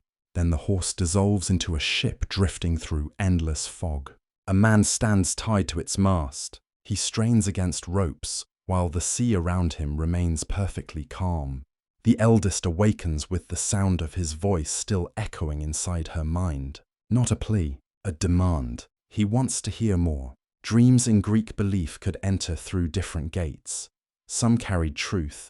Others brought confusion shaped by fear, memory, or divine deception. No priest is present to interpret these visions. No oracle explains whether the stranger represents salvation or death. The Sirens must wait. Waiting becomes its own kind of trial. Years may pass, perhaps decades. Time has lost sharp edges for them. Yet anticipation makes each season feel distinct again. Every distant sail causes the sisters to gather upon the cliffs. Every unfamiliar face produces the same question. Is this the one? A royal vessel appears during early spring. Its captain wears purple cloth and commands dozens of rowers. The Sirens study him. He carries confidence, but no deep hunger for knowledge. Their song reaches him. He follows. His ship never leaves the rocks. He was not the one. A pirate ship arrives beneath a moonless sky. Its crew has raided coastal villages and stolen offerings from sacred shrines. The men laugh when they first hear music. They believe treasure waits upon the island. Their laughter fades quickly. By dawn, the sea carries broken shields toward shore. Still not the one. Later, a humble fishing boat passes close enough for the Sirens to smell smoke from its small cooking fire. An elderly father sails with his 2 sons. The sisters remain silent. The family reaches home safely. Perhaps compassion has grown stronger since Orpheus, or perhaps destiny simply has no interest in these lives. You begin to notice how carefully the Sirens now judge approaching vessels. They are no longer passive prisoners of their gift. They choose when to sing. They choose when to hide. Responsibility has not freed them from consequence, but it has changed how they live beside it. The youngest becomes the most merciful. Whenever small boats appear, she retreats deep into the caves. She presses her hands over her mouth, fearing even an accidental note might escape. Another sister remains more bitter. Mortals call us monsters whether we sing or remain silent. Her anger grows after every passing crew raises weapons toward the cliffs. The eldest stands between them. She understands both. Their relationship changes quietly. Once they shared every decision without disagreement. Grief had united them so completely that individual desires nearly disappeared. Now centuries of isolation reveal different responses. One seeks compassion. One seeks pride. One seeks meaning. Even sisters shaped by the same tragedy do not remain the same forever. The tension never becomes cruelty, but harmony requires greater effort. One autumn night, a violent storm surrounds the island. Lightning opens the sky. Thunder shakes loose stones from the cliffs. The Sirens shelter near their sacred fire while wind howls through the cave entrance. Suddenly, the flames turn blue. They burn without warmth. The sisters stare. In ancient tradition, unnatural fire could signal the presence of a god or the nearness of death. A voice seems to rise within the storm, not spoken aloud, felt. The listener comes after the destroyer. Then the blue flames vanish. Ordinary orange light returns. The youngest asks, "What does it mean?" No answer comes. Who is the destroyer? A warrior from the fallen city? A king responsible for countless deaths? Or someone whose curiosity destroys the power of the Sirens themselves? The uncertainty follows them for years. Meanwhile, far away, Troy burns. You see its towers collapsing beneath a red sky. Bronze weapons lie scattered through streets once filled with merchants and children. Sacred temples glow with terrible light, while smoke hides the stars. Among the victorious Greeks walks Odysseus, king of Ithaca. He is not the strongest warrior. He is not the fastest. He does not possess the invulnerability of Achilles or the commanding presence of Agamemnon. His power lives elsewhere, in patience, language, deception. He survives by noticing what others overlook. But cleverness carries its own danger. A man who believes every mystery can be understood may eventually approach something wisdom would tell him to avoid. The war ends. Odysseus boards his ships. He expects a short journey home. Instead, pride and divine anger turn the sea against him. Storms scatter his fleet. Strange islands delay him. Friends disappear. Years begin gathering around his absence. The Sirens know none of this, yet the eldest senses him moving closer. Her dreams become clearer. She sees a scarred man standing upon a foreign shore beneath a star-filled sky. He holds a handful of Ithacan soil that cannot possibly be there. He closes his fingers around it. When he opens them, the earth has become beeswax. Behind him, a goddess with grey eyes watches silently. The eldest wakes with a warning in her heart. This traveler will not defeat them with music. He will come prepared. He will allow himself to hear their voices. And somehow, he will deny them everything else. At sunrise, the Sirens climb the eastern cliffs. The sea shines beneath pale gold light. No ship is visible. Still, the wind carries a new scent. Smoke, leather, olive wood. The faint trace of a long voyage. The clever king remains far away, wandering through dangers not yet completed. But his path now points toward their island, and for the first time.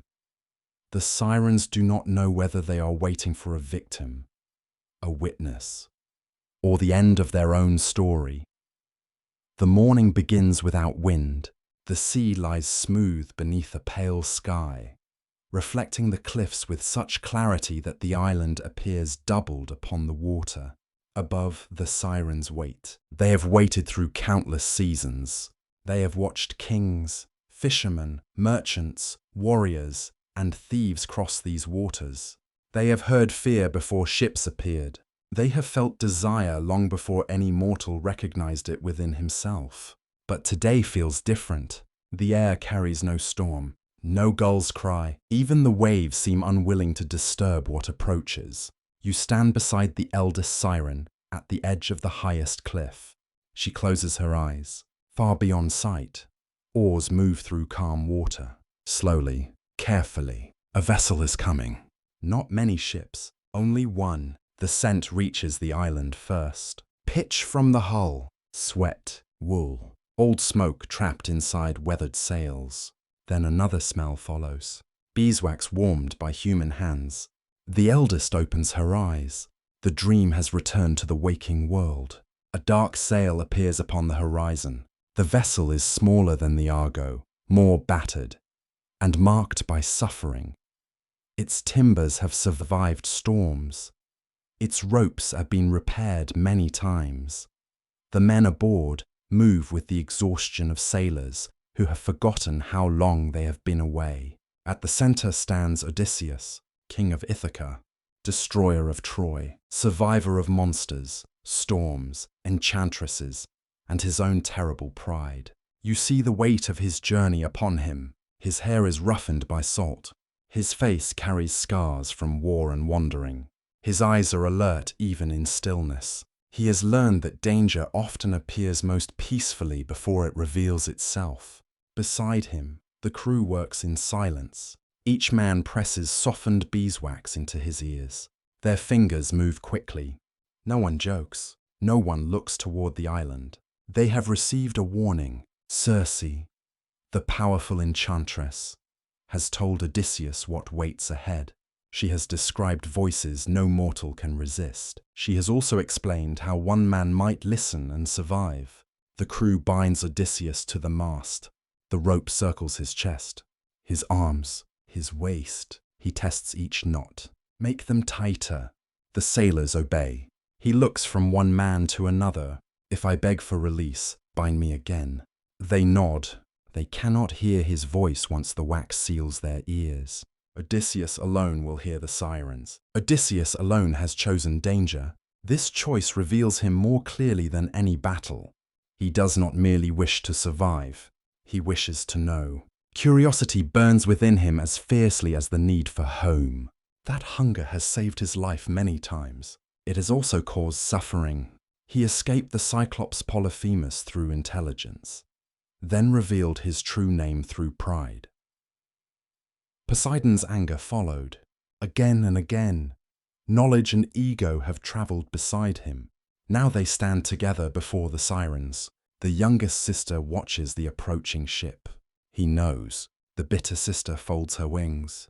Then why does he come closer? The eldest understands. Because knowing danger is not the same as resisting mystery. The sirens move to their places. No prophecy explains what they must sing. No god appears. They choose their own song. The ship enters the still waters surrounding the island. At once, the sea becomes unnaturally calm. The oars rise and fall. No sailor looks toward the cliffs. Odysseus does. He sees the sirens clearly, not as fish-tailed women, not as beautiful maidens alone. He sees feathers, human faces, wings folded against graceful bodies. He sees weariness in their posture. He expected monsters. Instead, he finds something far more unsettling. They look sorrowful. The first note rises. It is so soft that Odysseus leans forward against the ropes. The song does not promise pleasure. It does not offer gold. It speaks his name, Odysseus. His body becomes still. The pronunciation is perfect. Not as strangers speak it, as his mother once did. The song continues. It tells him of Troy.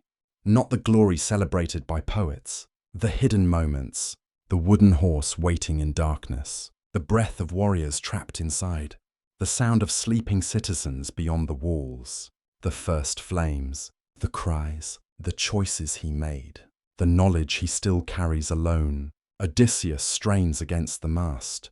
The sirens sing of everything that happened upon the Trojan plain. They claim to know all suffering beneath the wide earth.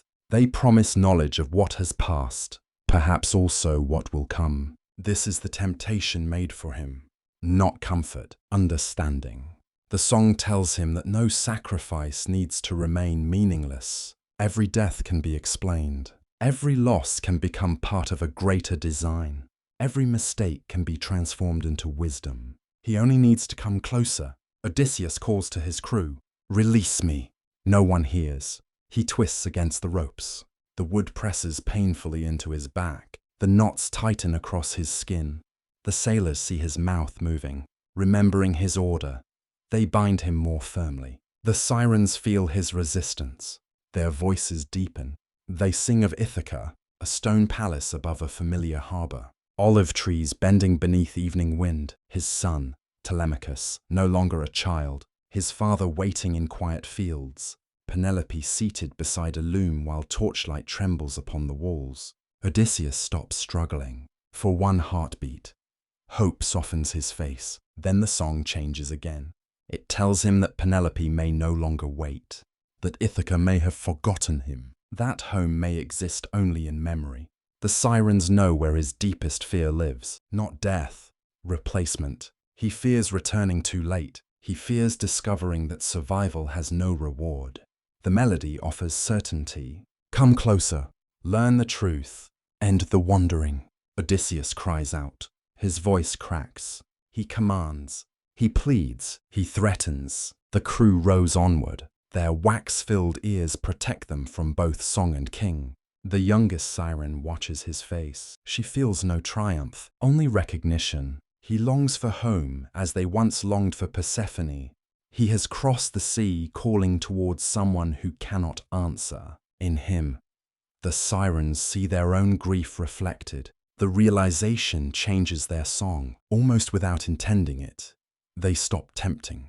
They begin mourning. Their harmony carries the pain of every traveler separated from home.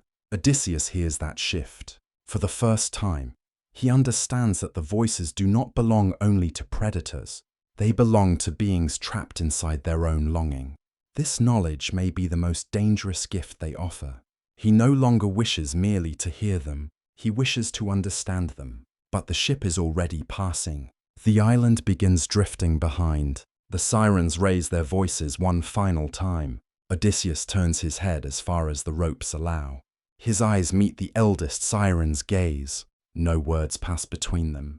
Still, something is exchanged. He has heard their truth. They have seen his.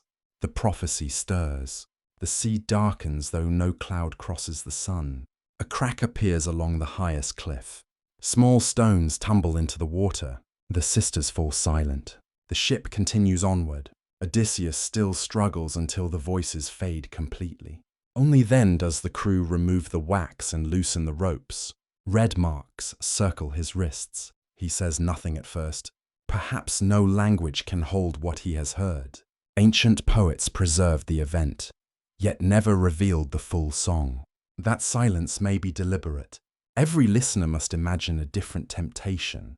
Historians continue to debate whether the sirens offered universal knowledge, heroic fame, or a final escape from suffering. Perhaps they offered all three.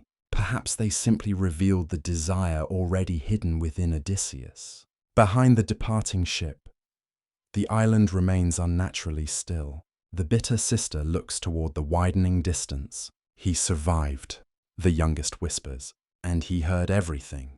The eldest studies the cracked cliff. A prophecy once claimed that when a mortal listened and passed unharmed, the sirens would face their end.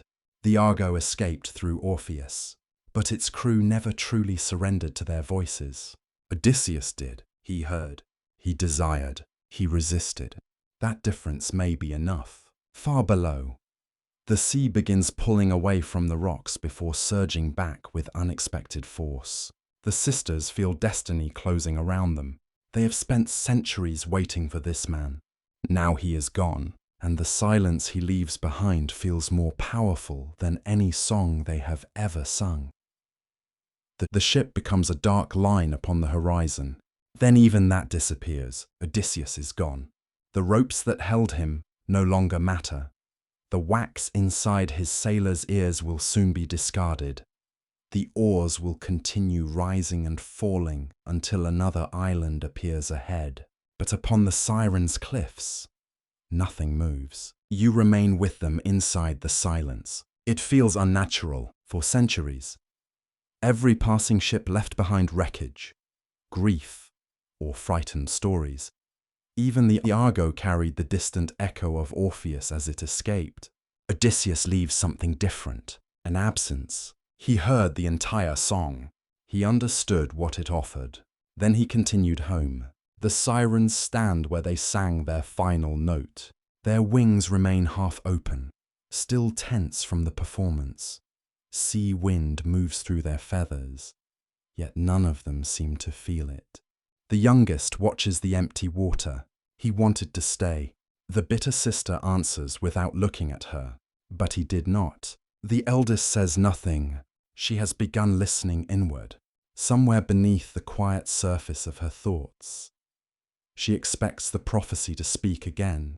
No voice arrives, only memory, Odysseus twisting against the mast, his face when they sang of Ithaca, the sudden recognition when temptation became mourning, the terrible strength of someone who desires one thing and chooses another. The eldest had believed resistance meant ignorance. Orpheus resisted by covering their power with another song. His companions followed the stronger melody. Odysseus did not. He heard everything. That difference follows the Sirens like a shadow. The sun continues climbing. The island grows warm. Rosemary releases its scent beneath the heat. Small insects move among the cracks in the stone. Waves strike the cliffs in calm. Regular intervals. The world refuses to acknowledge that anything important has happened. Perhaps this is how destiny often arrives. Not with thunder, with continuation. The Sirens wait for transformation. Nothing changes. Their feathers remain. Their voices remain. Their bodies cast the same shadows upon the rocks. The youngest laughs once, a brief, uncertain sound. Perhaps the warning was false. The bitter sister turns toward her, or perhaps it has only begun. Ancient prophecies were rarely simple promises. They revealed enough to shape choices, yet concealed enough to preserve tragedy. A statement might be true in several ways. A death might mean the body, a name, a purpose, a world once known. The Sirens have already died many such deaths. They lost their lives beside Persephone. They lost their human forms. They lost the innocence of song. Perhaps the prophecy refers to something subtler.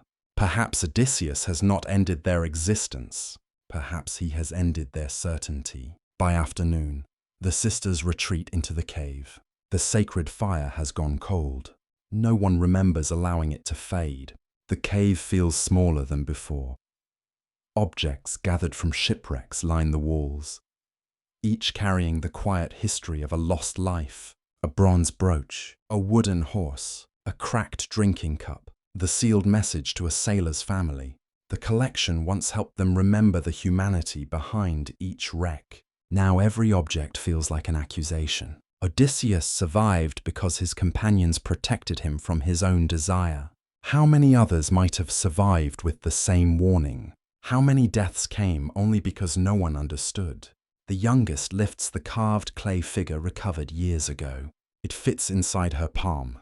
Did they all have homes waiting? No one answers. The question has always been present. Only now does it demand to be heard. The bitter sister begins pacing. He chose to approach us. So did many others. The youngest replies. They did not know what waited. Mortals never know what waits. The bitter sister's voice sharpens. They cross seas for gold. They wage wars for pride. They burn cities and call us monsters. Her anger echoes through the cave. The eldest finally looks up. And does their cruelty excuse ours? The words fall quietly. That makes them stronger. The bitter sister freezes. No accusation has ever passed between them so directly. For centuries, grief kept them united. Later, survival preserved their harmony. Odysseus has opened a division they can no longer ignore. One sister believes mortals carry responsibility for their own desires. Another sees victims caught inside powers they cannot understand. The eldest stands between these truths. Both contain justice. Neither offers peace. Their relationship has changed. Not broken, but altered. They are no longer three voices moving as one. They have become individuals facing the same past from different shores. Evening approaches. The eldest walks alone to the highest cliff. You follow. The sky is cloudless, yet the western light appears unusually pale. The sea below has turned a deep blue-black. She opens her mouth. No sound emerges. She tries again. Still nothing. Fear moves through her. Not fear of death, fear of emptiness. The other sisters climb toward her. The youngest attempts a note. Her voice sounds faint. The bitter sister sings next. The melody rises clearly, then breaks without warning. Their gift has changed. They can still speak. They can still produce music. But the effortless power is gone. No spell carries across the water. No hidden desire stirs in distant hearts. Only ordinary sound remains. The prophecy has fulfilled itself without blood. Odysseus has not killed the Sirens. He has survived them. And survival has removed the certainty upon which their entire identity depended. The youngest begins to cry. We are free. Her words sound like grief. The bitter sister answers. We are nothing. The eldest looks toward the horizon where the ship vanished. No. She breathes slowly. We are what remains. The distinction is small, but it matters. Night settles over the island. For the first time since their transformation, the Sirens hear another ship pass safely within sight of the cliffs. Lanterns move across the darkness.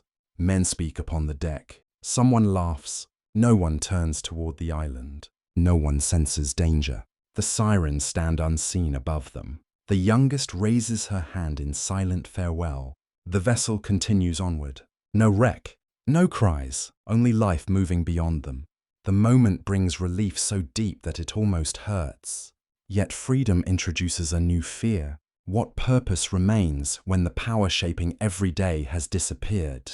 They once searched for Persephone, then they sang to preserve her memory. Later they became guardians of longing, though they never chose that role. Now even that is ending. Without their song, who are they? The question follows them into sleep. That night all three dream the same dream. They stand once more in the ancient meadow. Persephone waits beneath the almond tree. She wears a dark crown now. Flowers bloom at her feet. Yet behind her opens the shadowed entrance to the underworld. She smiles, not as the girl they lost, as the queen she became. The Sirens run toward her. The distance never closes. Persephone lifts one hand, a gesture of welcome or farewell. Then she speaks. You were never meant to search forever. The sisters awaken before dawn. No one needs to describe the dream. They know they shared it. In Greek belief, a dream received by several people carried unusual weight. It could be interpreted as a divine message, though no priest stands nearby to confirm it. Was Persephone truly calling? Was their guilt creating the same vision? Or had the end of their power finally opened a path toward release? The eastern sky begins to brighten. Below, the sea withdraws farther from the rocks than any of them have seen before. Fish flash within shallow pools. The exposed seabed glistens beneath the first light. Then a deep sound rises from beneath the island. Stone shifting against stone. The same sound once heard when the earth opened beneath Persephone. The sisters look toward one another. Whatever waits next has been moving toward them since that first broken meadow. Their song is finished, but their fate has not yet revealed whether silence means survival, transformation, or something gentler than either. The sea remains withdrawn from the island, where deep water once pressed against the cliffs. Dark stone now glistens beneath the morning light.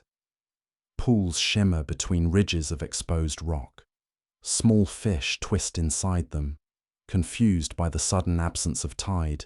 The sirens stand above this strange landscape. No one speaks. The sound beneath the island grows stronger, slow, heavy, like a buried door being opened from the other side. You feel the vibration through your feet.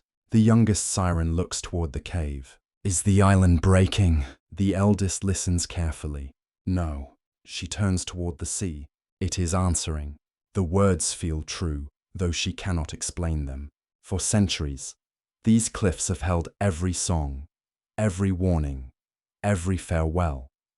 Perhaps stone remembers sound as deeply as water remembers movement. Now the island seems ready to return something.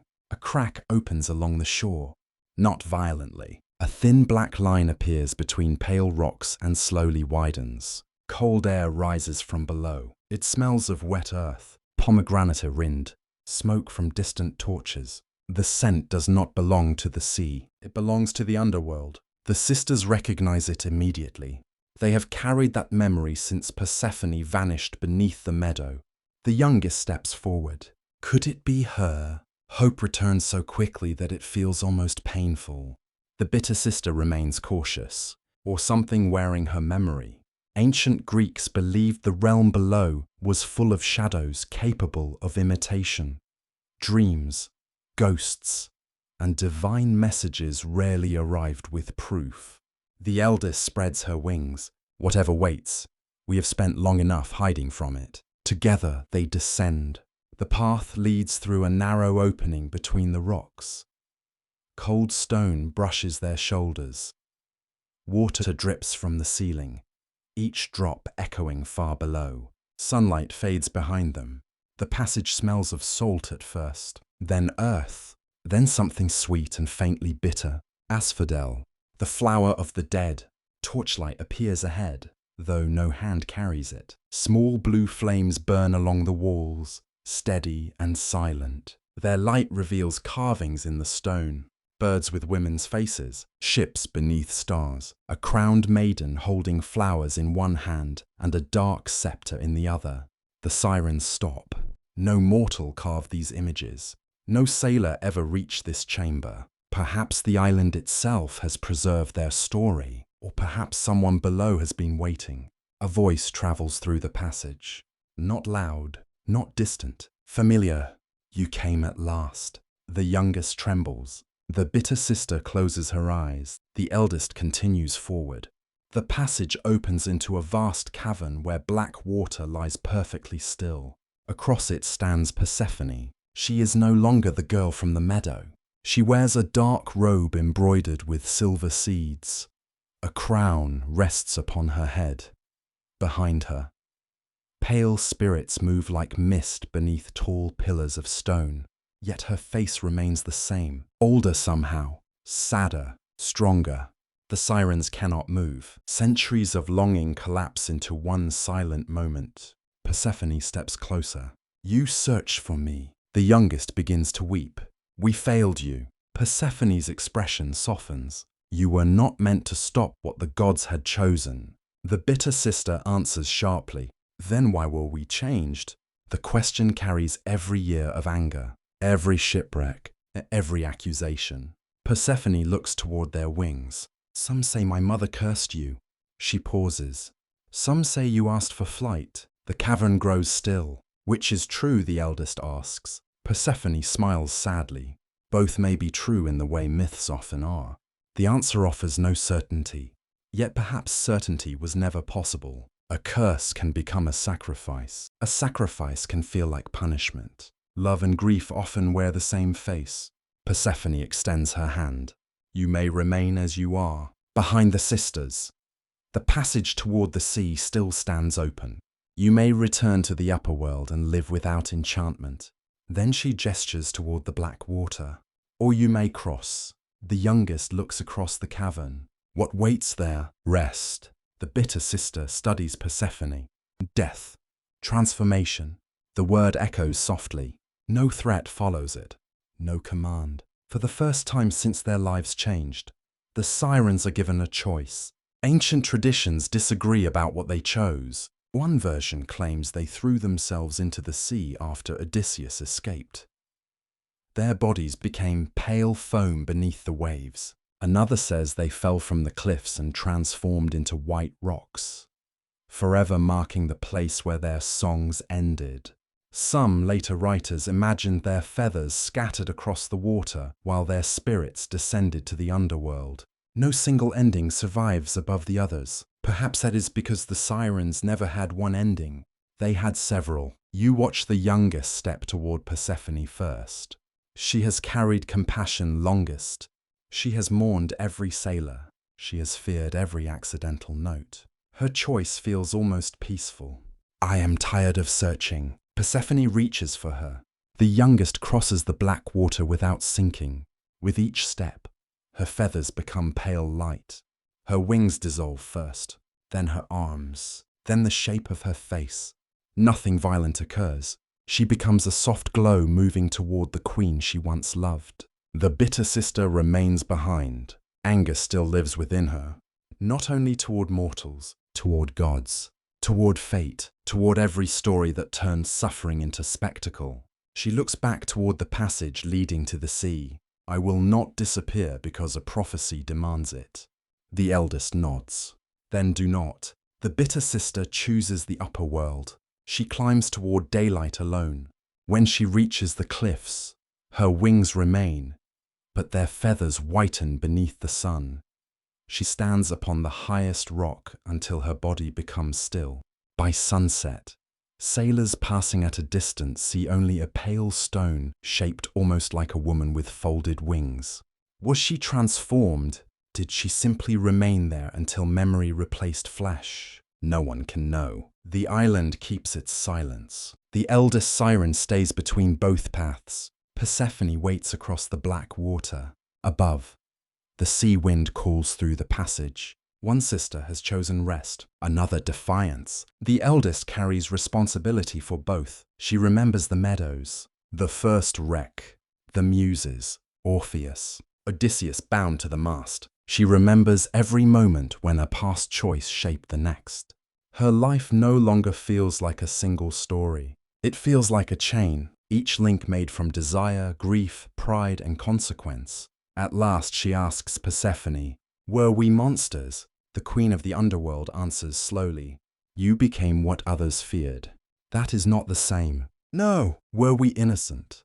Persephone's gaze moves toward the dark water. "Not forever." The answer hurts because it is true. The eldest lowers her head. She had wanted forgiveness. Instead, she receives understanding. Perhaps that is more honest.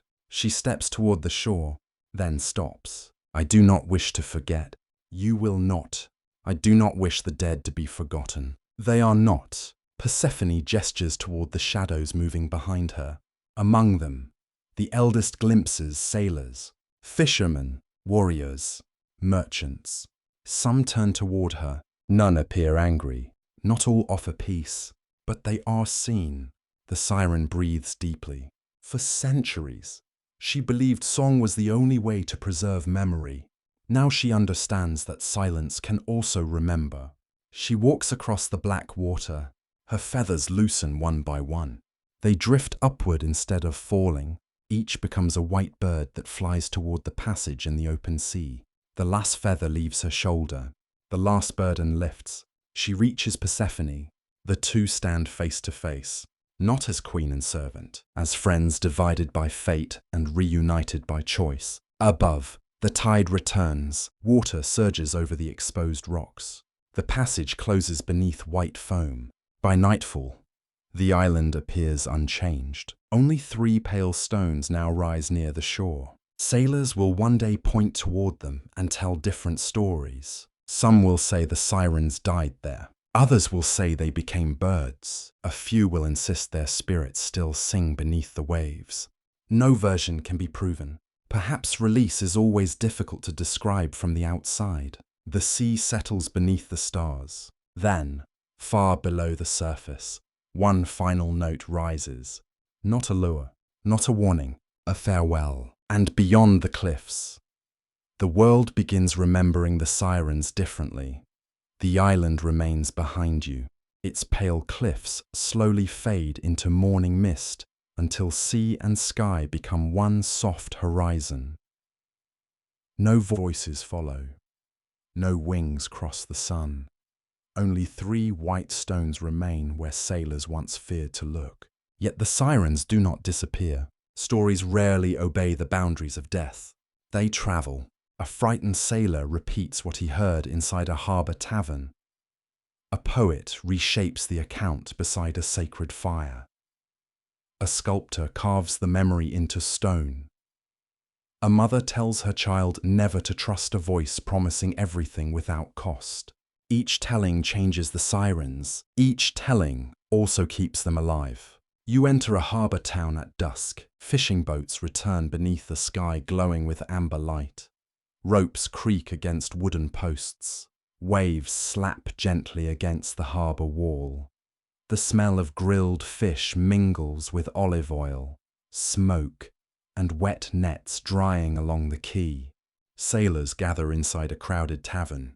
Oil lamps tremble above rough tables. An old captain speaks with one hand wrapped around a clay cup. He claims he once sailed near the singing island. No one interrupts him. He describes pale figures watching from high rocks. He says their voices promise knowledge hidden even from kings. A younger sailor asks whether they were beautiful. The captain pauses, beautiful enough to make fear feel foolish. The room grows quiet. Another man laughs nervously. He insists the sirens were monsters covered in feathers, with sharp claws and cruel eyes. The captain shakes his head. You did not hear them.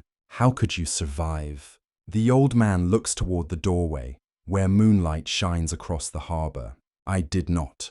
The others stare. He touches his chest. Not entirely. Perhaps he means part of him remained upon those waters. Perhaps his life afterward never felt complete. The siren's power survives through such uncertainty. No one can prove what they looked like. No one can repeat their exact song. That absence invites imagination. Ancient storytellers fill the silence differently. Some describe 2 sirens, others speak of 3. Later writers give them names. Parthenope, Ligeia, Leucosia. The names vary, but each carries music within it. One suggests a maiden's voice. Another evokes clear sound. Another may recall whiteness or shining form. Were these the true names of the sisters, or poetic inventions created after their deaths? Historians continue to debate. The sirens themselves no longer answer. You travel westward across the sea. Coastal settlements rise beside sheltered bays. Temples stand upon hills overlooking trade routes. Merchants bring bronze, wine, pottery, grain, and stories from distant lands.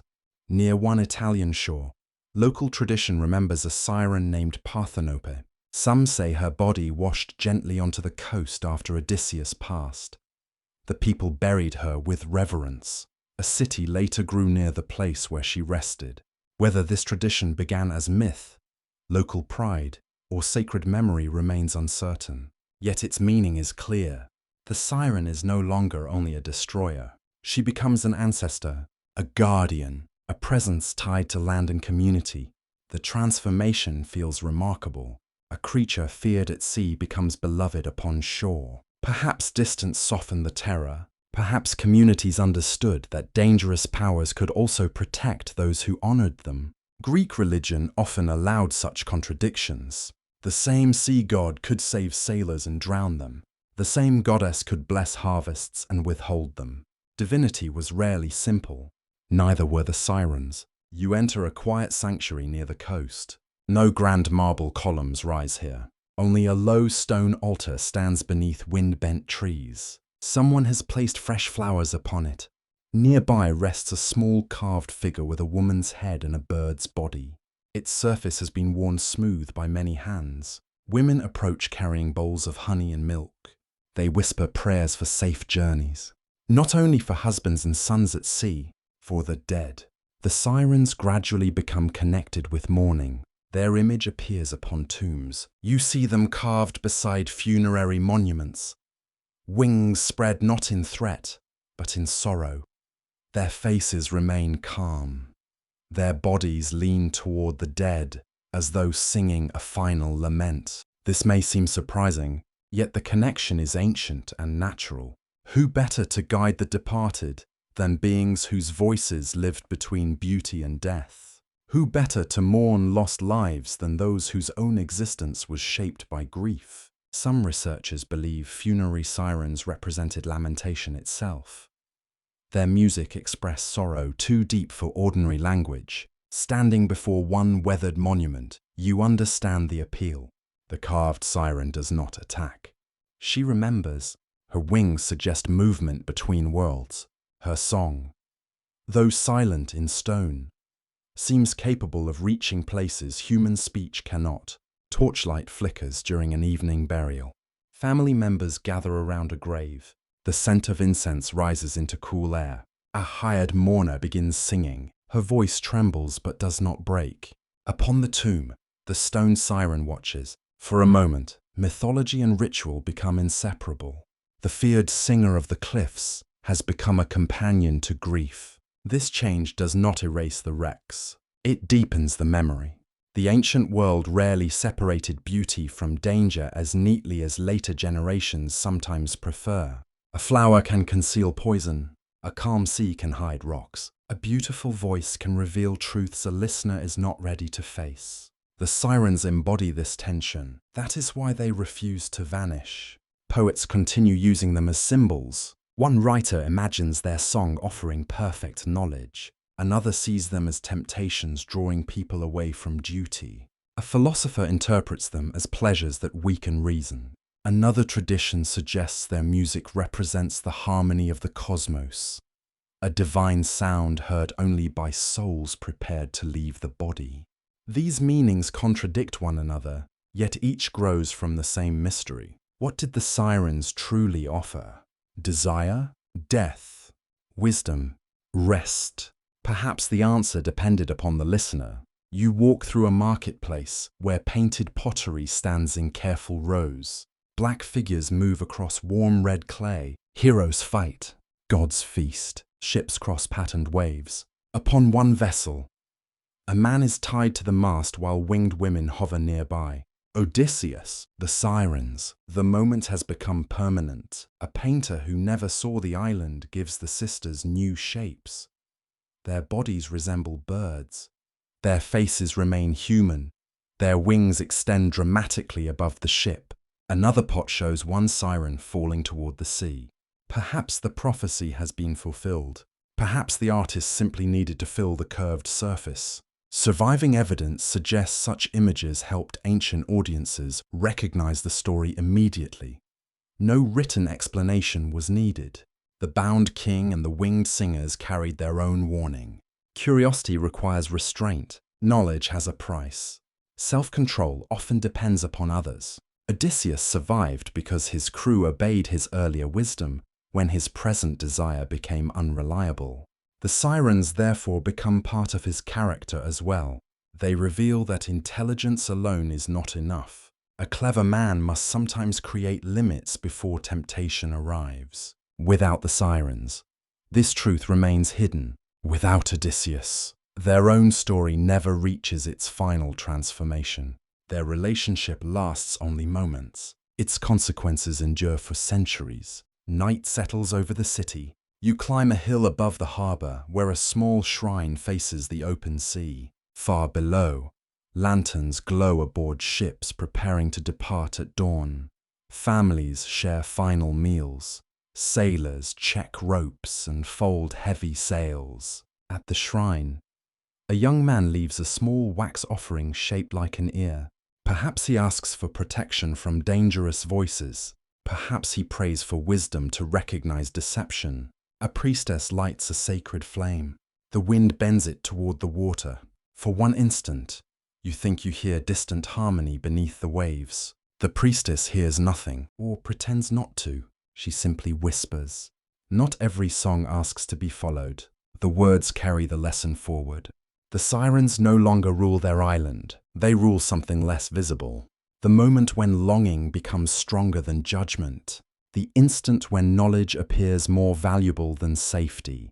The quiet hope that someone, somewhere, can end every uncertainty. Their bodies may have become stones, birds, foam, or shadows. Their voices now live inside human choice. That is why every generation remembers them differently. And as the ancient world changes around their legend, the sirens themselves are about to undergo another transformation. Soon, philosophers, poets, and grieving families will begin asking whether monsters can also be victims. By the time the oldest stories have traveled across generations, the sirens are no longer remembered in only one way. To sailors, they remain dangerous. To artists, they are symbols. To mourners, they are companions. To philosophers, they become questions. This is how mythology changes. A figure first feared as a monster may later be examined as a mirror. The sirens invite this transformation because their story has never fit comfortably inside simple categories. They are not born cruel.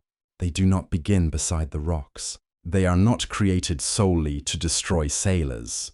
Before the cliffs, there is a meadow. Before temptation, there is friendship. Before death, there is loss. You return in memory to the beginning. Persephone gathers flowers beneath a bright sky. The young sirens sing nearby, their voices clear and innocent. None of them yet knows the language of shipwrecks.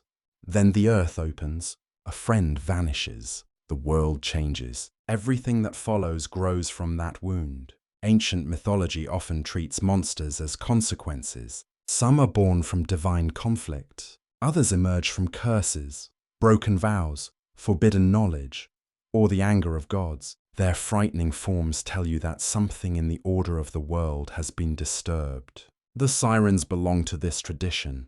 Their wings are not merely decoration. They represent displacement. Birds belong to the sky. Yet these creatures live upon rocks surrounded by sea. Their human faces preserve what they once were. Their claws suggest what suffering has made them capable of becoming. Every part of their form carries contradiction. They can rise, but they remain trapped. They can sing, but cannot communicate without danger. They can understand desire, but cannot satisfy their own. To call them only monsters is to stop the story at its most visible surface. The word monster often means something shown, something revealed. A monster displays what ordinary life prefers to hide. The sirens reveal that longing can become destructive even when its object seems beautiful. Home, knowledge, love, rest. None of these desires is evil. Odysseus does not nearly surrender because the sirens offer him wickedness. They offer him what matters most. That is what makes them frightening. A crude temptation can be rejected easily. A true desire is harder. The sirens understand this because they were shaped by true desire themselves. They wanted Persephone returned. They wanted the past restored. They wanted guilt to become meaningful. When none of these wishes could be fulfilled, their longing spread outward. Their song made others experience the same inability to turn away. Perhaps this was revenge. Perhaps it was loneliness. Perhaps they could no longer imagine connection without shared suffering. You walk through an imagined school in the ancient world, where students sit beneath a shaded colonnade. A teacher recites the story of Odysseus. He asks why the hero ordered himself tied to the mast. One student answers that Odysseus was wise. Another says he was foolish to listen at all. A third wonders whether the sirens spoke truth. The teacher smiles. This is the question he wanted. If their song were only deception, the lesson would be simple. Ignore lies. But the poem suggests something more complicated. The sirens claim knowledge. They know the sufferings at Troy. They know what happens across the earth. Their danger may come not from falsehood, but from truth offered without context or limit. Knowledge itself can become temptation. A person may seek understanding so completely that life is abandoned in the pursuit. The ship stops moving. The journey ends. The listener remains forever beside the answer. This interpretation turns the sirens into guardians of excess. Not excess of appetite alone. Excess of curiosity, excess of memory, excess of longing. The Greeks often valued moderation. To know oneself also meant recognizing where desire should end. The sirens test that boundary. Odysseus survives not because he lacks desire, but because he prepares for its power. He accepts that future judgment may fail. He depends upon his companions. This detail matters. The great hero does not defeat temptation alone. He creates a structure stronger than his momentary will. Rope, wax, trust, instruction given before danger arrives. The sirens expose the myth of complete self-control. Even the cleverest man needs help. This makes their story strangely humane. Their power reveals vulnerability shared by everyone. The sailor is not weak because he hears what he loves. He is human. The tragedy begins when desire is mistaken for command. Still, compassion for the sirens should not erase responsibility. They learn what their voices do. They witness wrecks. They understand suffering. At times they continue singing. Pain may explain cruelty. It does not make cruelty harmless. This tension belongs at the center of their biography. The sirens are wounded. They also wound others. They are victims of divine power. They become agents of destruction. They deserve understanding. They do not receive innocence without question. Myth rarely offers perfect moral balance. That is why it survives. The bitter sisters' anger was real. Mortals did burn cities, raid temples, and kill one another for pride. Yet the youngest sister's compassion was equally true. Many sailors approached without knowing the danger. The eldest eventually understood that both truths could exist together. Mortals were flawed. The sirens were responsible. No single judgment could hold the whole story. As centuries pass, artists emphasize different sides. Some paint the sirens as grotesque birds circling Odysseus's ship. Their bodies appear predatory, their faces severe. Other images make them solemn. One plays a lyre, another holds a flute. They resemble musicians more than hunters. On funerary monuments, they tear at their hair in grief. The same being can represent danger in one setting and mourning in another. This is not inconsistency. It is myth performing its deepest function. A symbol changes depending on the human need placed before it. Sailors need a warning. Mourners need a voice. Philosophers need a question. Poets need mystery. The sirens become all of these. You stand again before the imaginary tomb from the previous journey. The stone figure bends over the grave. Her wings are wide. Her expression carries sorrow rather than hunger. Someone has placed a small wreath at her feet. Why choose a siren to guard the dead? Perhaps because death also calls in a voice that cannot be ignored. Perhaps because mourning feels like hearing something others cannot. Perhaps because grief separates the living from the ordinary world. Just as the siren's song separated sailors from their course, the connection is not comforting, but it is honest. The siren understands the person who cannot move forward. She has lived inside that moment for centuries. Her entire existence is a refusal to leave the lost meadow. Only after Odysseus passes does movement become possible. In this sense, the clever king does not merely survive the sirens. He releases them from repetition. He proves that longing can be heard without being obeyed.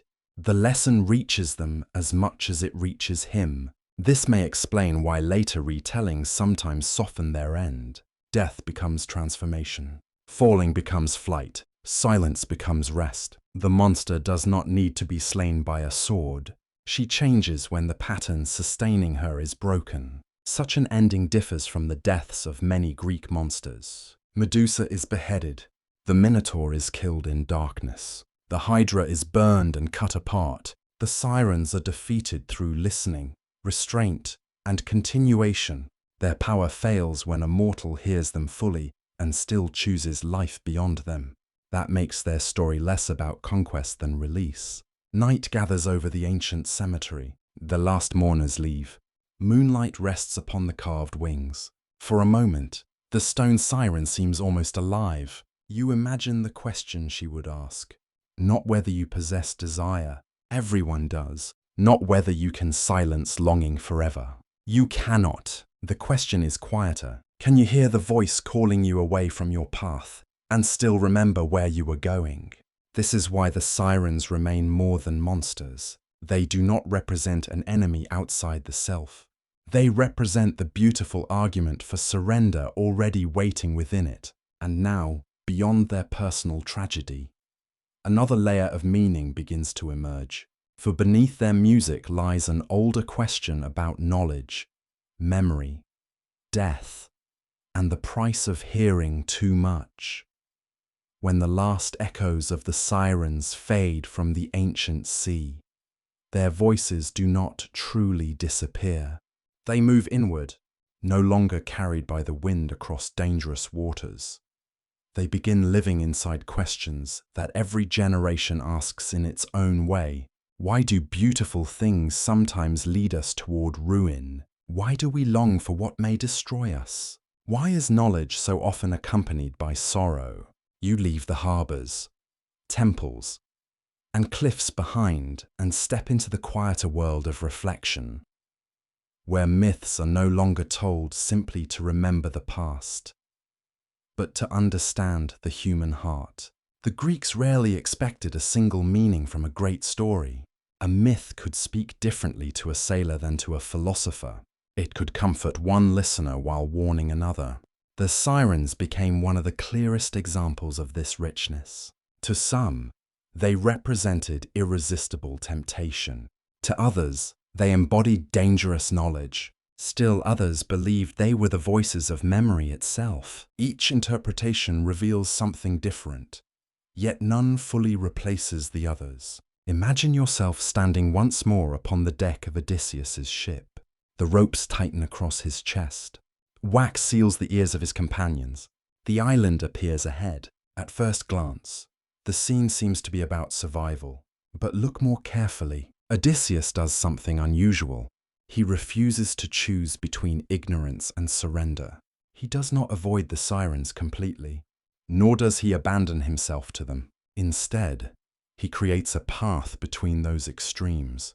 He hears everything, yet he continues sailing. That choice has fascinated thinkers for thousands of years. It suggests that wisdom is not the absence of desire. Wisdom is the ability to recognize desire without allowing it to become your master. The sirens therefore become teachers in an unexpected way, not because they intend to teach, but because resisting them requires a deeper understanding of oneself. Some ancient writers believe the sirens represented intellectual temptation. Their promise of complete knowledge appealed especially to those who believed every mystery could be solved. Their song offered certainty, an explanation for every sorrow, a final answer to every question. Who would not wish to hear such a promise? Yet the danger lies precisely there. Life continues through uncertainty. A person who abandons the journey in search of perfect understanding may never truly live what remains. The sirens invite listeners to stop moving, to remain forever beside the answer. Odysseus chooses instead to continue toward an uncertain home. His decision reminds you that some truths are valuable precisely because they remain incomplete. You walk now through an imagined library in Alexandria centuries later. Scrolls line wooden shelves. Scholars debate beneath shafts of afternoon light. One argues that the sirens symbolize pleasure. Another insists they represent false philosophy. A third quietly objects. What if their song is true? The room grows silent. It is a disturbing thought. Perhaps the sirens never lied. Perhaps they genuinely knew the suffering of Troy. Perhaps they truly understood the hidden patterns of the world. If so, why resist them? Because truth alone is not enough. Truth without compassion can wound. Knowledge without purpose can paralyze. Understanding everything means little if it prevents you from returning home to those who need you. The Greeks often measured wisdom not by how much someone knew, but by how well knowledge served a meaningful life. In that light, the sirens become guardians of an important boundary. Beyond them lies information without limit. before them lies ordinary human existence. Neither side is completely wrong. The challenge is knowing where to stand. Another interpretation slowly emerges. The sirens may represent memory itself. Memory has a beautiful voice. It calls you backward. It invites you to relive moments of joy, regret, triumph, and grief. Sometimes remembering honors the past. Sometimes it prevents the future. The eldest siren spent centuries unable to leave the meadow where Persephone disappeared. Though her body lived upon the cliffs, her heart remained inside that single afternoon. How different is that from anyone who cannot release an old sorrow? The Greeks understood mourning deeply. They also understood that endless mourning could become another form of death. The sirens reveal what happens when grief loses its path toward healing. Their song spreads the same paralysis to others. No wonder they later appeared upon tombs. They belonged naturally beside those standing between memory and acceptance. You pause beside one of those ancient grave markers again. The carved wings seem lighter now. The siren's face no longer appears threatening. Instead, it carries the quiet expression of someone who has wept long enough to understand every mourner. Perhaps that is why later generations transformed them from predators into companions of the dead. Their own suffering allowed them to recognize suffering wherever it appeared. The image changes. The truth beneath it remains. Even modern readers often recognize themselves in the sirens without realizing it.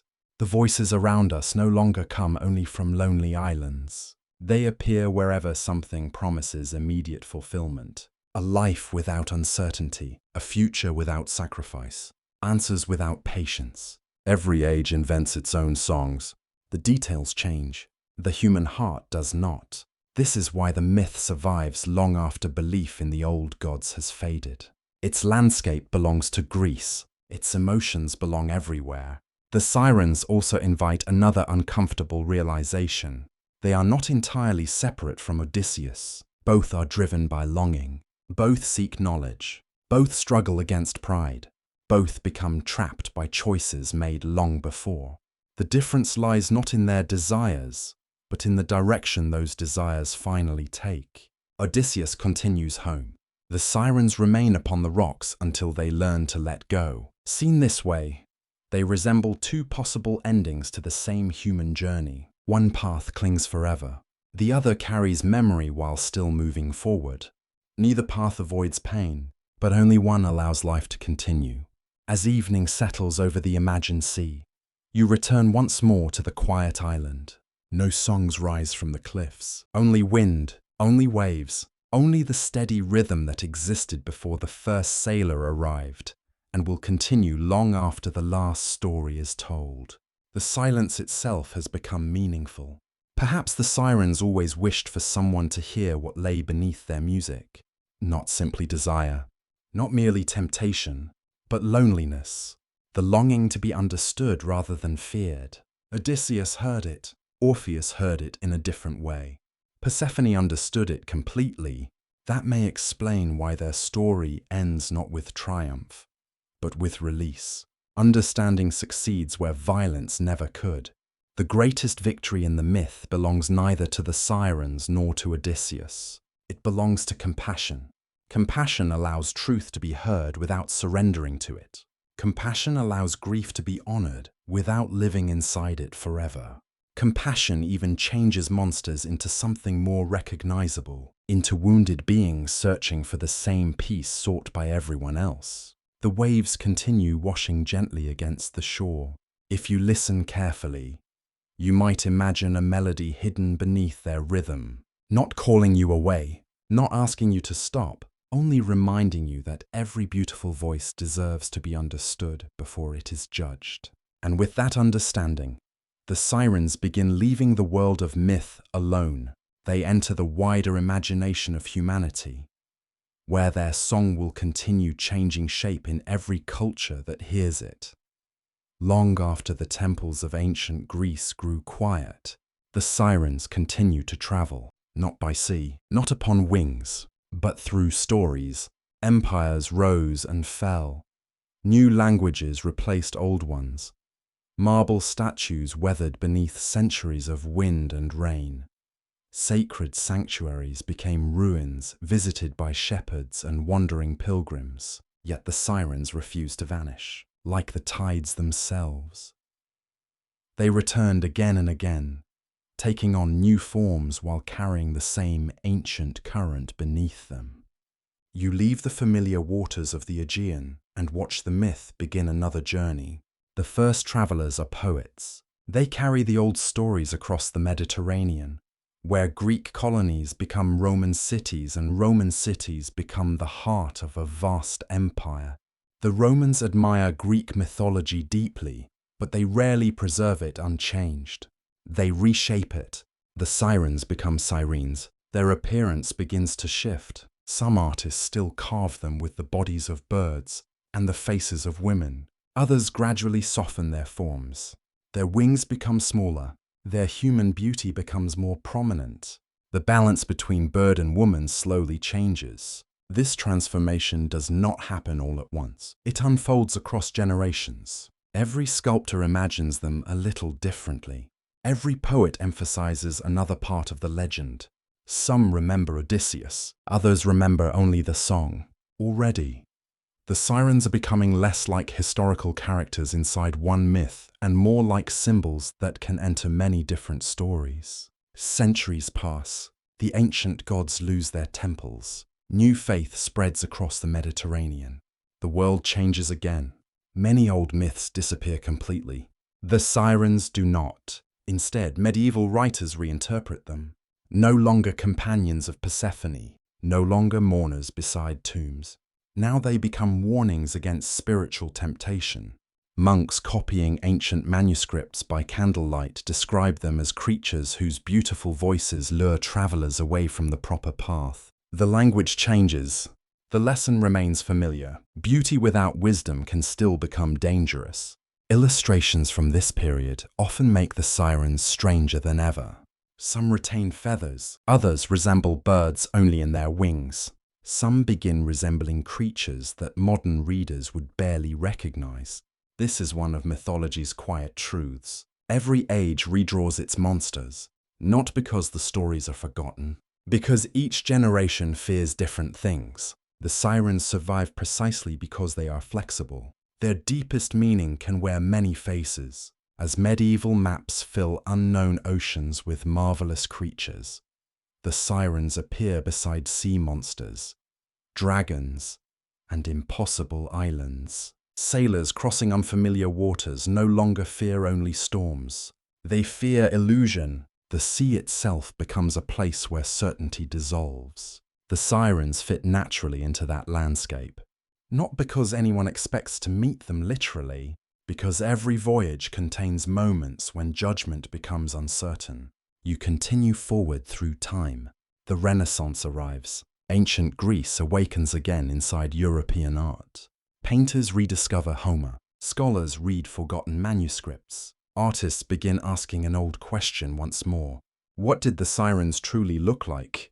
Some return to the earliest traditions. Bird bodies, women's faces, wide wings stretched across rocky cliffs. Others choose beauty over archaeology. Their sirens become graceful young women seated beside the sea.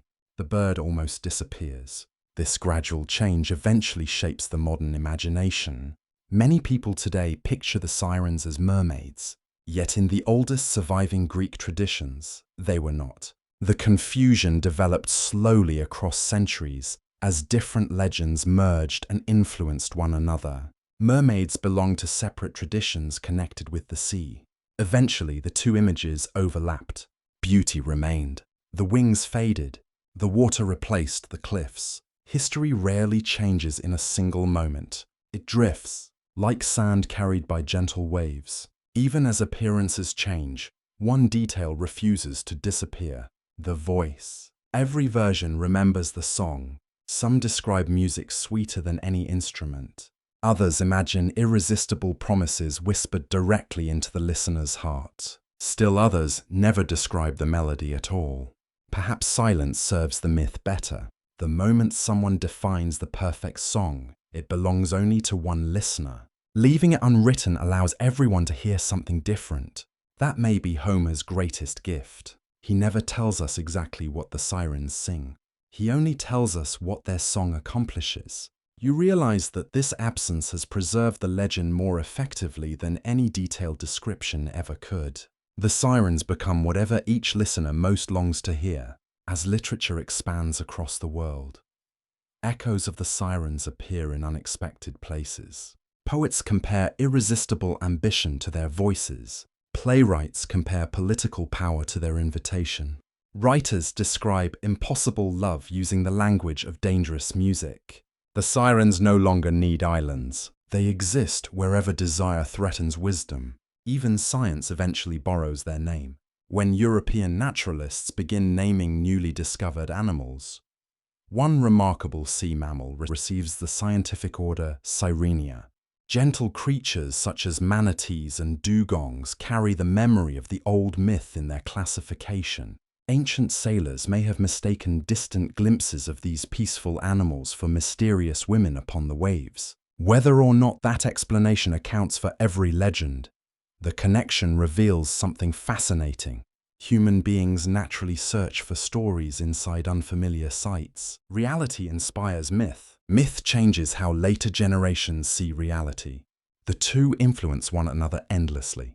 You step into a quiet museum. Glass cases protect ancient pottery, bronze mirrors, marble reliefs, fragments of painted tombs. In one corner stands a weathered funerary sculpture.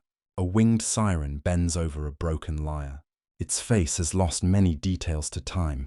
The nose is gone. One wing is chipped away. Yet sorrow still survives inside the stone. Visitors pass without speaking. Some know the story. Others simply pause because something about the sculpture feels strangely familiar. Perhaps grief always looks recognizable, even after 2,000 years. The museum grows quiet as evening approaches. Golden light enters through tall windows. Dust drifts slowly through the air. You look once more at the broken siren. How many people have stood here before? How many saw only a monster? How many recognized a grieving friend? The sculpture offers no answer, like the myth itself. It waits for each observer to complete the conversation. Outside, the modern world continues. Cars replace ships. Airplanes cross oceans once ruled by sails. Satellites circle the Earth. The landscape changes beyond anything Homer could have imagined. Yet the human heart remains remarkably familiar.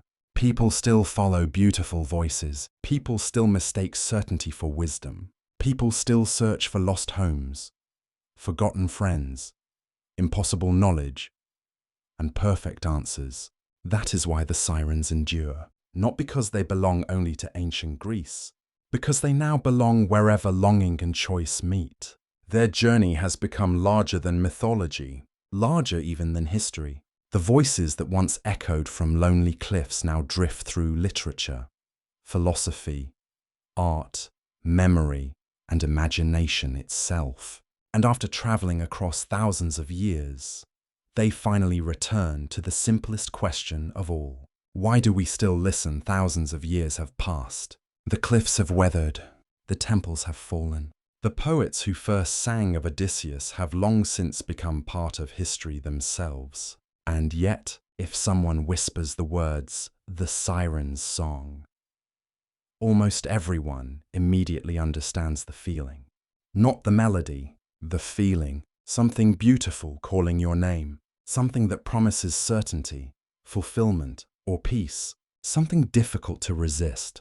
That quiet recognition is the sirens' greatest legacy. They no longer need feathers. They no longer need rocky islands hidden among dangerous currents. Their home has become the human imagination. You stand once more upon the shore where their story began. Morning mist drifts across the sea. The waves move with the same patient rhythm that greeted the first sailors thousands of years ago. Nothing appears unusual. No voices drift across the water. No mysterious birds circle overhead. The island seems ordinary. Perhaps that is the final lesson. The greatest temptations rarely announce themselves with thunder. They arrive quietly. The Greeks understood this. Their monsters often reflected ordinary human emotions enlarged until they became impossible to ignore. The Minotaur revealed violence trapped inside a labyrinth. Medusa reflected fear, isolation, and the terrible consequences of divine injustice. The Sirens revealed longing, not evil, not hatred, longing. That distinction matters. Longing itself is not the enemy. Without longing, no one would return home. No one would seek wisdom. No one would fall in love. No one would create music, build cities, cross oceans, or tell stories. Every meaningful journey begins because something calls to us. The danger begins only when longing demands everything else in return. That is precisely what the Sirens offered. They did not ask sailors merely to listen. They asked them never to continue. The journey ended at the cliffs. Life stopped beside the song. Odysseus chose differently. He listened. He suffered. He learned. Then he sailed onward. Perhaps that single decision explains why his story and theirs can never be separated. Neither myth is complete without the other. Without the Sirens, Odysseus never demonstrates the deepest kind of wisdom. Without Odysseus, the Sirens never discover the limits of their own sorrow. Each transforms the other. This is one reason their meeting remains among the most enduring scenes in all of Greek mythology. It is not a battle. No swords are drawn. No monster is slain. The greatest struggle happens inside one human mind. You can almost picture the moment again. A weathered king tied tightly against the mast. His companions rowing without hearing. The island passing slowly by. Above, 3 winged figures singing with every fragment of grief they have carried since losing Persephone. Below, one determined ship refusing to change its course. Everything about the scene feels strangely quiet, yet the entire future depends upon those quiet choices. The Sirens themselves also continue changing in memory. Some readers feel pity for them, others still fear them. Many see both emotions together. Modern storytellers often return to the same question that ancient poets quietly left unanswered. Were they villains or victims? Perhaps mythology resists the question because life itself rarely offers such simple divisions. The Sirens were transformed by suffering. They also caused suffering. They deserve compassion. They also bore responsibility. Holding both truths together requires patience. It asks us to resist judging too quickly. That may be another reason the myth survives. It teaches complexity without preaching. The sea continues speaking beneath your feet. Every wave arrives. Every wave retreats. The rhythm feels almost like breathing. You begin noticing how much of the Siren's story follows this same movement. Approach, retreat, desire, restraint, loss, acceptance. Nothing remains fixed forever, not even grief. The eldest Siren eventually crossed the dark water toward Persephone. The youngest found peace after centuries of guilt. Even the bitter sister, whether she became stone, memory, or legend, finally ceased singing. Time completed what no sword could accomplish. That gentle ending separates the Sirens from many other myths. Their power fades because understanding grows. Perhaps that offers hope. Some struggles cannot be defeated through force. They soften only when they are understood. The Greeks often believed that knowing the true nature of something reduced its power. To name a fear was already to begin mastering it. Odysseus survives because he knows exactly what awaits him. The Sirens themselves find release only after recognizing what they have become. Knowledge, when joined with humility, becomes freedom rather than temptation. The irony is beautiful. The creatures who once promised impossible knowledge ultimately discover that the most important truth concerns themselves. You imagine the island today. Grass grows between ancient stones. Seabirds nest among weathered cliffs. Travelers photograph the coastline without realizing they stand where countless generations imagined one of mythology's greatest mysteries. If the wind rises at evening, perhaps someone pauses. Perhaps they hear a strange harmony inside the crashing waves. It lasts only a moment, long enough to awaken curiosity, not long enough to lead anyone astray. The Sirens no longer call people toward death. They call them toward reflection. The myth has matured alongside those who remember it. Even children hearing the story for the first time often understand its heart before they can explain it. They recognize that wanting something very badly does not mean they should follow it. They understand that promises sounding too perfect deserve caution. They learn that wisdom sometimes means asking friends to help when temptation becomes too strong. These lessons arrive quietly, wrapped inside adventure. That is the peculiar genius of mythology. It teaches without insisting. It invites rather than commands. As twilight settles across the sea, you realize the Sirens have accomplished something remarkable. They began as mysterious singers hidden among dangerous rocks. They became feared monsters, then symbols, then mourners, then companions. Finally, they became mirrors. Every listener hears a different song because every listener carries different hopes, regrets, fears, and unanswered questions. The Sirens simply reveal what is already waiting inside the heart. That may be why Homer never recorded their exact words. No single version could ever be enough. The greatest myths leave space for the listener. They trust each generation to hear what it most needs. The stars slowly appear above the quiet water, one by one, exactly as they did when the first sailors looked upward for guidance across the dark sea. The constellations remain, the waves remain, the longing remains. Only the voices have changed, or perhaps they were never outside us to begin with. Tomorrow, one final journey remains, not toward another island, not toward another prophecy, but toward the lasting place where every myth finally comes to rest. Inside the stories we continue telling one another. At last, the journey grows quiet. The sea stretches before you exactly as it did on the first evening when we began following the voices across the moonlit water. The wind is gentle. The stars return one by one above the horizon. Nothing asks you to hurry. Nothing remains to be conquered. Only the waves continue their endless conversation with the shore. It is here, in this peaceful silence, that the Sirens truly find their home. Not upon forgotten cliffs, not beneath ruined temples, not inside the pages of ancient books, but within the quiet places of memory, where stories continue long after the storytellers themselves have gone. You close your eyes and imagine the island one final time. The white rocks still rise from the sea. Wild grasses bend beneath the breeze. Seabirds glide effortlessly through the morning air. No voices call across the water. No ships change their course. The danger has passed. Only beauty remains. Centuries have softened what fear once sharpened. The island has become part of the landscape rather than something separated from it. Travelers who pass nearby see only another quiet coastline. Perhaps a fisherman pauses for a moment, wondering why the place feels strangely familiar. Perhaps an old captain lowers his head in silent respect. Perhaps a child asks why 3 pale stones stand together near the shore. Each answer becomes another version of the story. That is how myths survive.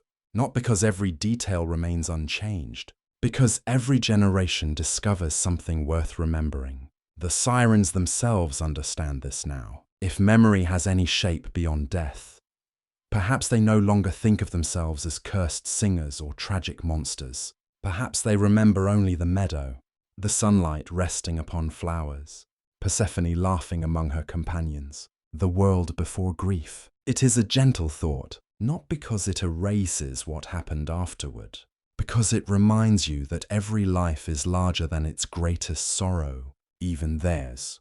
Throughout this long journey, you have watched them change. They began as daughters of divine music. They became loyal companions, then desperate searchers, then winged exiles, then feared singers whose voices drew ships toward destruction. For centuries, that seemed to be their entire identity. Yet identities built upon pain rarely remain complete. Orpheus arrived.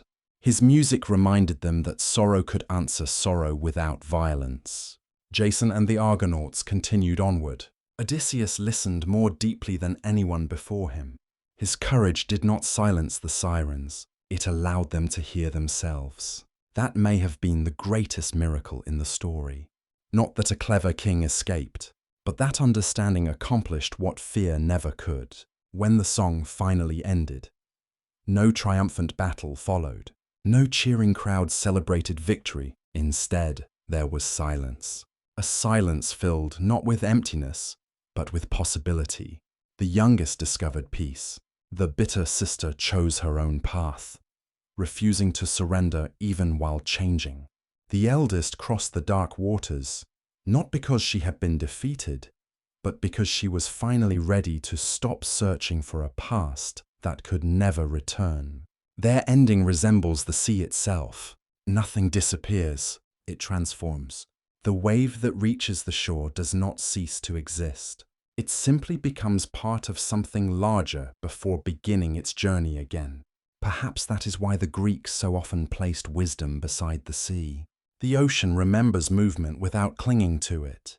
Every tide returns. Every tide also leaves. Listening to the waves tonight, you realize that the sirens were never asking the sea to stop, only themselves. Once they accepted that the journey must continue, even without the world they had lost, the curse no longer held them. There is another quiet lesson hidden there.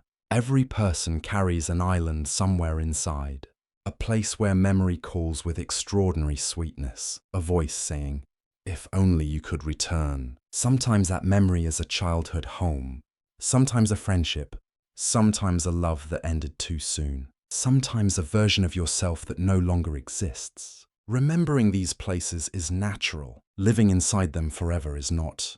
The sirens teach neither forgetfulness nor endless longing. They teach remembrance with movement. Carry the song, continue the voyage. That balance may be one of the oldest forms of wisdom. As the night deepens, the stars spread farther across the sky. The same constellations guided Jason. They watched Odysseus. They shone above Persephone's meadow. They reflected upon the quiet island after the last song faded into the wind. Looking upward, you understand why ancient people found comfort there. The heavens changed slowly.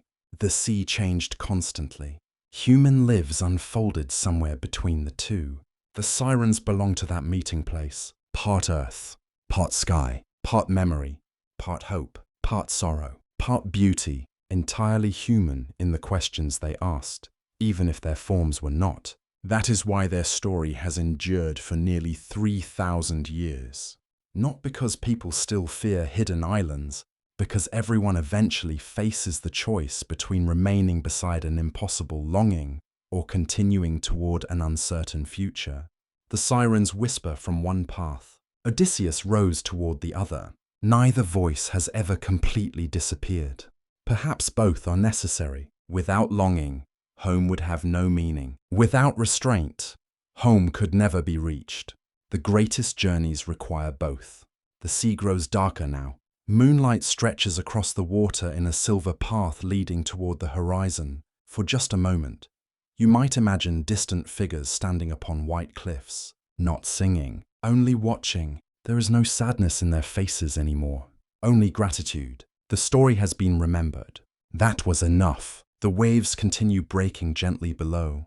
The wind moves softly through the grasses. A lone seabird circles once above the rocks before disappearing into the night. Everything feels complete, and yet, tomorrow the sea will still rise with the sun. Children will hear these old stories for the first time. Readers will open Homer again. Artists will carve new wings from old stone. Somewhere, someone will ask why the sirens still matter. The answer will always begin the same way, because every generation hears a different song, and every generation must decide whether to stop or continue sailing.